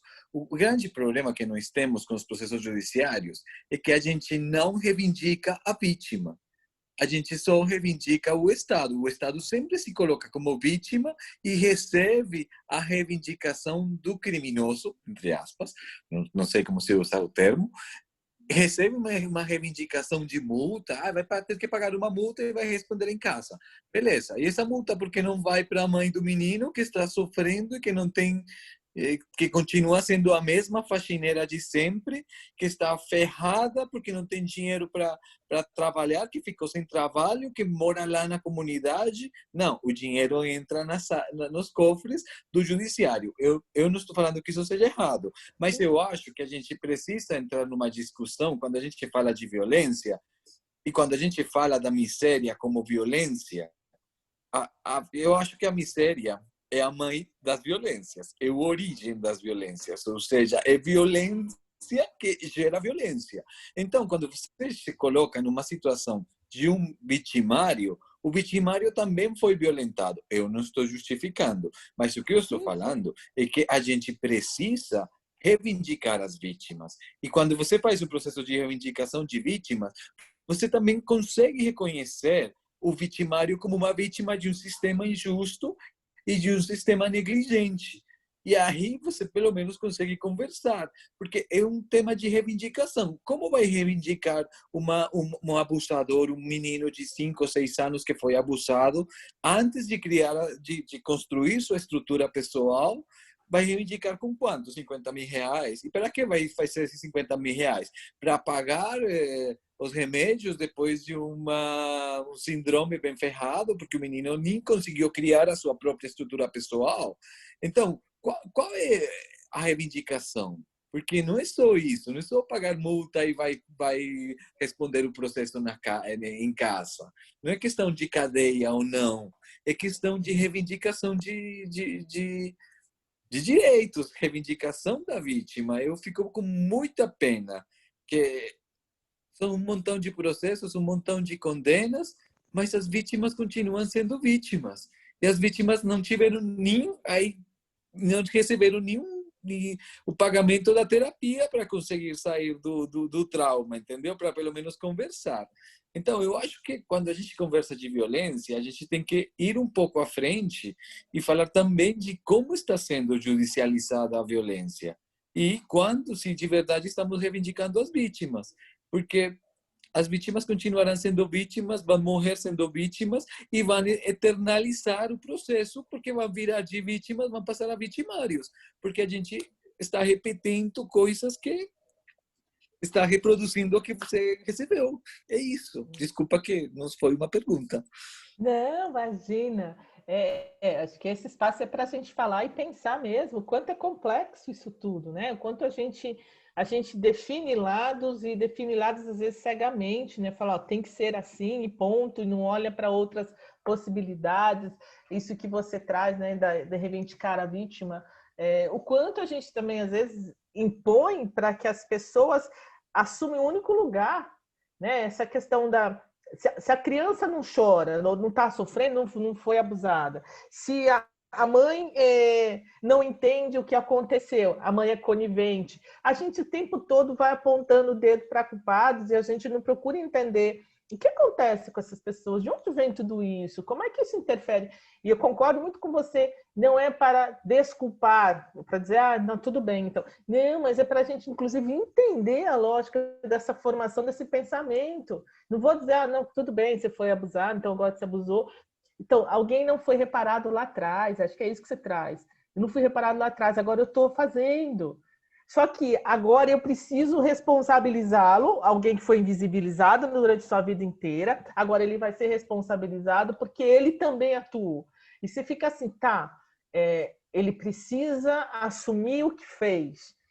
E aí você fica, mas não assumiram o que fizeram com ele lá atrás. Tem um buraco no meio disso tudo. E assim a gente vai criando um sistema que vai criando vítimas, vitimizadores, vítimas, vitimizadores, e vira um sistema que não termina, que está ligado à própria forma de aprisionamento. Se você colocar os caras no porão, os adolescentes na Fundação Casa, sem qualquer possibilidade de diálogo, eu não estou dizendo tratamento para não ir uma questão de choque, estou dizendo assim, de diálogo, de conversa, para reconhecer quem sou, para reconhecer minha história, para me identificar, para criar novas trajetórias, para poder ser alguém fora desse sistema, alguém que não seja visto só como o violador, a gente não caminha, porque vai ficar é um processo de enxugar gelo. Você sai daqui, vai para ali, sai daqui, vai para ali, e continua. A gente precisa pegar a base, né? E as políticas não dão conta de pegar essa base, de falar, ó, o que eu faço hoje? Os serviços que atendem as crianças que sofreram abuso sexual ou outras violências. Fundamental para que essas crianças lá na frente não reproduzam essas violências.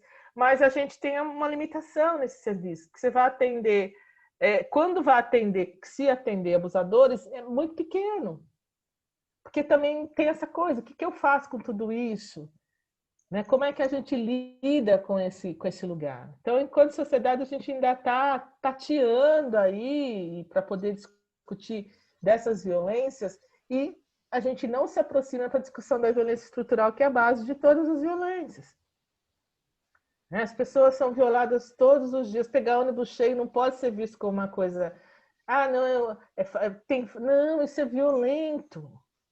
Tem que parar com esse discurso de que é uma falta de organização. Isso não é falta de organização. Pelo contrário, a política é extremamente bem organizada. Isso é intencional. Isso é violento, né? E aí, quando a gente olha como é violento, quando a gente pega... A gente mesmo reproduz. Quando pega uma família e fala, aquela família ali bateu na criança. Ai, gente, que horrível aquela família. Fala, tá, mas você desconsidera todas as outras violências que nós vivemos todos os dias, inclusive eu, como trabalhadora. Desconsidera tudo e faz a lógica de Estado, que é trazer sempre para o interpessoal. E sempre uma forma de repressão. A gente pede mais polícia na rua. Eu falo, por que você não sai para pedir mais creches, mais escola, mais saúde, mais lazer? A gente pede policiamento. A resposta é sempre repressiva, por uma questão que é social. E a gente precisa sair desse discurso. Estou com os pequenininhos, vamos falar dos direitos dos pequenos. Eu falo pequeno, médio, grande, né?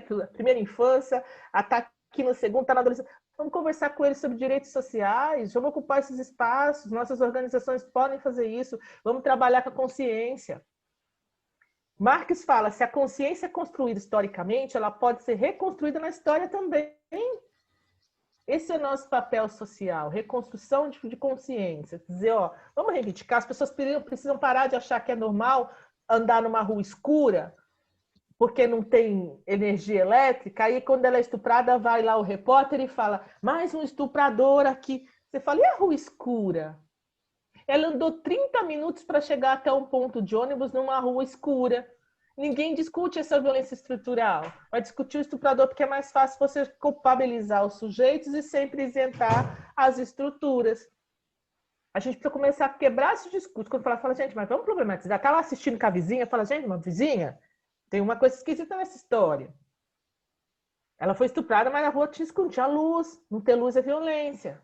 Se a gente começar a fazer esses pequenos movimentos, a gente vai, porque é no coletivo que a gente vai conseguir transformação. Não sou eu sozinha pensando dentro do meu quarto. Sua provocação é extremamente pertinente. Sandra, nós estamos caminhando aí para o fim. Eu queria saber se dava tempo para uma última pergunta. Ou dá sim.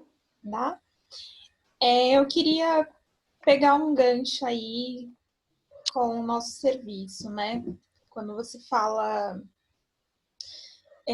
das consequências, né, da violência para a criança, ou mesmo quando ela se torna adulta.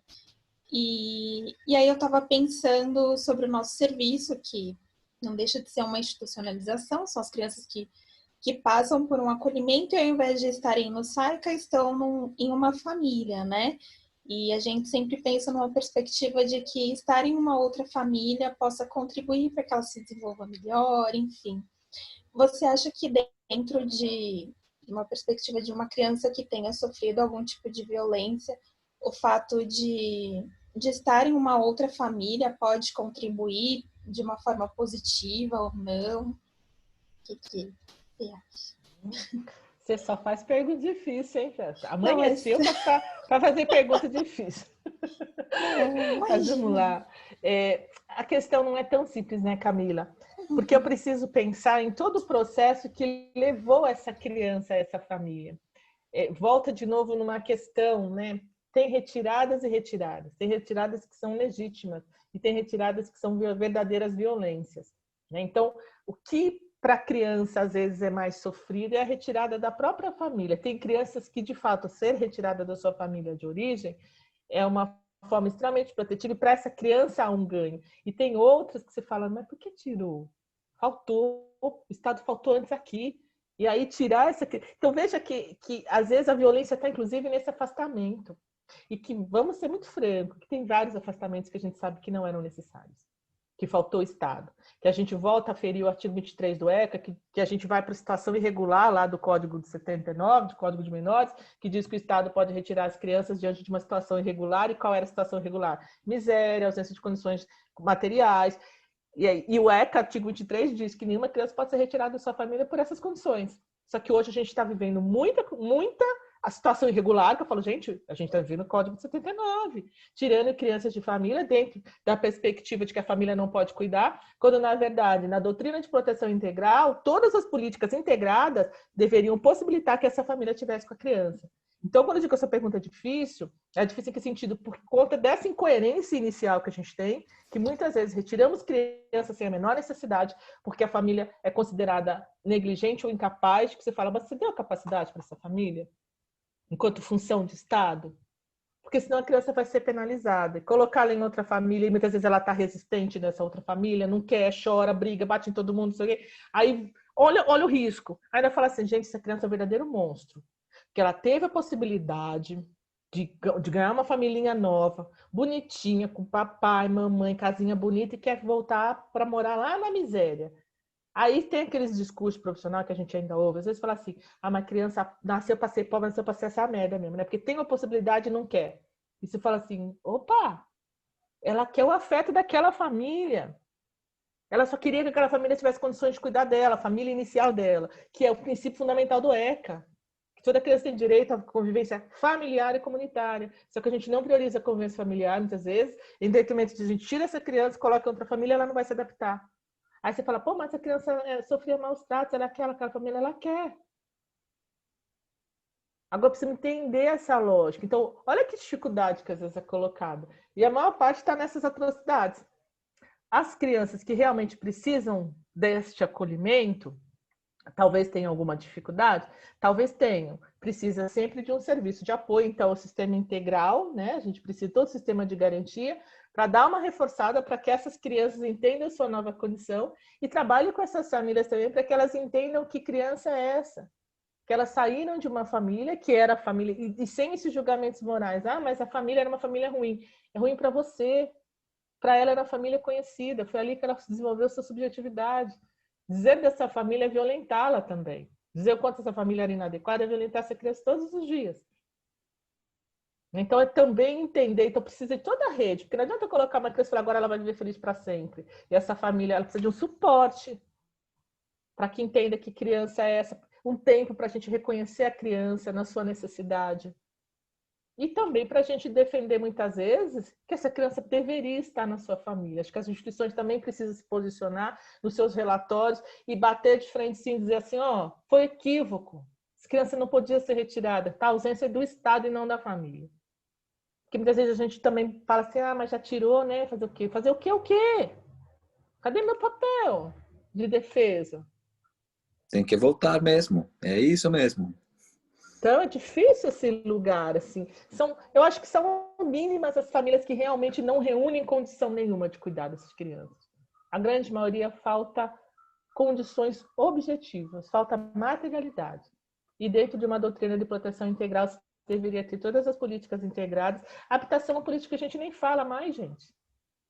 Ah lá, a criança foi retirada porque a mãe morava no córrego. Eu falei, ok, tirou a criança e a mãe continua no córrego? Que lógica é essa?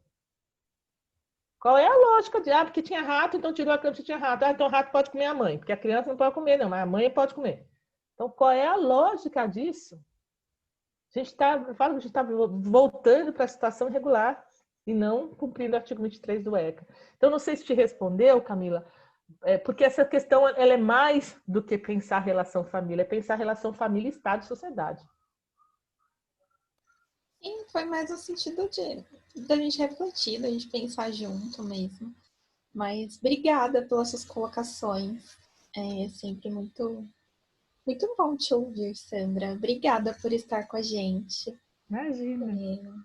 Acho que foi um encontro, acho não, foi um encontro super produtivo, gostoso. Que bom ter tantas pessoas aqui nos ouvindo, compartilhando.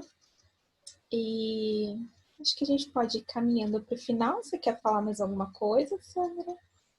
Eu acho que estou só olhando, estou ouvindo você e estou olhando aqui do lado, se tem perguntas. Acho que foi bacana o bate-papo, acho que a gente precisa de mais espaços como esse, precisamos trocar ideias, precisamos falar daquilo que engasga, das nossas dúvidas, das nossas revoltas, das nossas ideias, porque sempre parte do princípio que é no coletivo que a gente vai conseguir alguma transformação. Sozinho não tem como. Então, eu agradeço pelo convite, muito gostoso estar fazendo esse bate-papo. Não sei se atingiu o objetivo, que era discutir mais em profundidade a questão das consequências, né? Mas não dava para discutir consequências sem pensar a conjuntura. Então, espero que tenha respondido aí às necessidades. E se ficou faltando, é uma boa oportunidade para a gente se reunir novamente, né? Sim, claro! Foi ótimo. Super respondeu. Aprendemos muito, foi muito importante para nós. E acho que eu queria falar um pouquinho, brevemente, aqui do nosso serviço para as pessoas que não conhecem. Nós somos do Serviço Família Acolhedora de Santana do Curuvi. E esse é um serviço que está começando a ser implantado agora em São Paulo, já funcionava com instituições particulares. No entanto, como é que fala? Ai, gente, começou a ser começou a ser um projeto de parceria com a prefeitura, deixou de ser só lá do âmbito privado, e estamos começando aí, implantando o serviço, e esse serviço visa acolher essas crianças que, em alguns casos, podem ser, como a Sandra falou, retiradas das suas famílias de forma violenta, né? E a ideia de que essas crianças passem um tempo, é um serviço que as crianças ficam temporariamente com as famílias, né? Até que a gente converse com a família de origem. E aí a gente vai fazendo esse trabalho em rede para tentar entender como foi a retirada dessa criança e a gente fazer o trabalho dela retornar para a família de origem, que vai ser sempre a nossa prioridade, que essa criança retorne para a família de origem, e quando não for possível, a gente fazer aí, acompanhar para essa criança ser encaminhada para a família de adoção. Então, a ideia é de que essas crianças passem um período, pode ser um ano, pode ser 6 meses, enfim, mas não é uma adoção, né? É um tempo, é temporário isso, que as crianças ficam com essas famílias para que a gente possa trabalhar com a família de origem, entender tudo o que está acontecendo para que essa criança volte da melhor maneira possível para a sua família de origem. E aí a gente começou aí esse ciclo de diálogo, a gente está fazendo uma série de lives também lá no nosso Instagram. Quem quiser participar, é só curtir lá. O nosso arroba é Família Acolhedora. Eu vou deixar escrito aqui, que fica mais fácil de entender. E é isso. Gi, você quer falar alguma coisa? Bom, só acrescentando, né, Ká, a gente vai dar seguimento semana que vem ao ciclo de conversas. Vamos conversar sobre educação pautada na perspectiva de gênero, né? Então, a violência de gênero é algo bastante complexo e necessário de se debater. Então, como isso pode ser feito a partir de um olhar voltado à primeira infância, que é o que nós, enquanto serviço, iremos acolher, né? Então, tem a possibilidade de o serviço estender o acolhimento para até os 17 anos e 11 meses, mas como nós estamos em período de implantação, o momento inicial é de 0 a 6 anos, né? Então, os nossos debates vão dar esse enfoque à primeira infância e para ser uma família acolhedora, né, já fazendo uma propaganda do nosso serviço, né, na região da Zona Norte, é necessário ter uma fonte de renda fixa, a partir de 18 anos, residir na região da Zona Norte, e aí realizar alguns processos conosco que consistem em encontro de apresentação do serviço. Nós iremos realizar o encontro de apresentação online também, devido a medidas de isolamento social. O próximo vai ser em 25 de setembro, também vai ser pelo Zoom. Então, se vocês querem saber sobre, não necessariamente precisa querer ser família acolhedora, mas saber mais a respeito do serviço, participem, compartilhem. E semana que vem é no mesmo horário, das 17 até as 19. E aí a educação pautada na perspectiva de gênero, com uma outra convidada também para a gente compartilhar, fortalecer a rede. Convidem profissionais, trabalhadores aí, colegas que tenham interesse. E acho que é isso. Tem mais algo a acrescentar? Alguma dúvida? Não, é isso. Só antes do Léo falar, eu falei o Instagram errado. É Fá Acolhedora Santana. Pode falar, Léo. Simplesmente convidar as pessoas. Eu vi que participaram nesse primeiro diálogo, participaram pessoas de SAICAS e de processos de acolhimento. E eu queria deixar aqui uma mensagem de nós viemos aqui para ajudar. O serviço de famílias acolhedoras não vem para eliminar algum outro serviço, tipo, vai acabar com os SAICAS. Não, o serviço de família acolhedora é uma modalidade além dos SAICAS e além das casas lares. É uma modalidade a mais para trabalhar com essas crianças e para garantir o trabalho com as famílias de origem. Eu acho que vai ser um trabalho bem bonito, é um serviço muito legal. E eu convido vocês para conhecerem o serviço, para participar do nosso encontro de apresentação, porque vocês vão ver nessas reuniões e nesses encontros a grandiosidade do trabalho. E é um trabalho muito legal. Precisamos de todos vocês, precisamos da rede de apoio, precisamos que todos vocês compartilhem nossas redes sociais, que vocês ajudem a que o acolhimento familiar vire um boato, sabe? Que cresça, que nossas redes se ampliem, porque quantas mais pessoas nós consigamos chegar, a gente vai conseguir cumprir o que está no ECA, que é a responsabilidade das crianças é nossa, que nossas crianças brasileiras são nossas. Nós somos responsáveis, o Estado, da sociedade civil, e todos somos responsáveis pelas crianças. Então, o pedido é nos ajudem a divulgar nas suas redes sociais, abram as portas das suas redes sociais para nós. Quantas mais pessoas nós consigamos chegar, é bem legal. E sempre que nós podamos ajudar os SAICAS, as casas lares, fazemos parte do mesmo segmento de acolhimento e estamos aqui para trabalhar junto dentro da mesma política de assistência social. Então é isso, é simplesmente agradecer e pedir para vocês compartilharem nossas redes sociais e participar do encontro. Participem, é um encontro muito legal. Então, é isso. E Sandra, obrigado por estar com a gente, obrigado por compartilhar tudo isso e por criar tantas dúvidas, sabe? Eu acho que em temas de violência, o mais importante é criar questionamentos. E você deixou a sementinha bem plantada e a gente vai continuar conversando nesses processos. E depois a gente tem que começar a conversar sobre justiça restaurativa também, porque é por aí, eu acho, que a gente precisa começar a conversar sobre o processo de restauração também. Ok. Bom, Camilinha, é contigo. Acho que vamos caminhar, aliás, vamos finalizar, né? Obrigada a todos e todas e até a próxima quarta, tá bom? Qualquer coisa, chamem lá nas nossas redes sociais, Fá Acolhedora Santana, tá bom? Beijos e obrigada. Muito Boa obrigada, noite. pessoal. Boa noite. Obrigado, gente. Boa noite. Boa noite, tchau. Boa noite. Valeu, boa noite.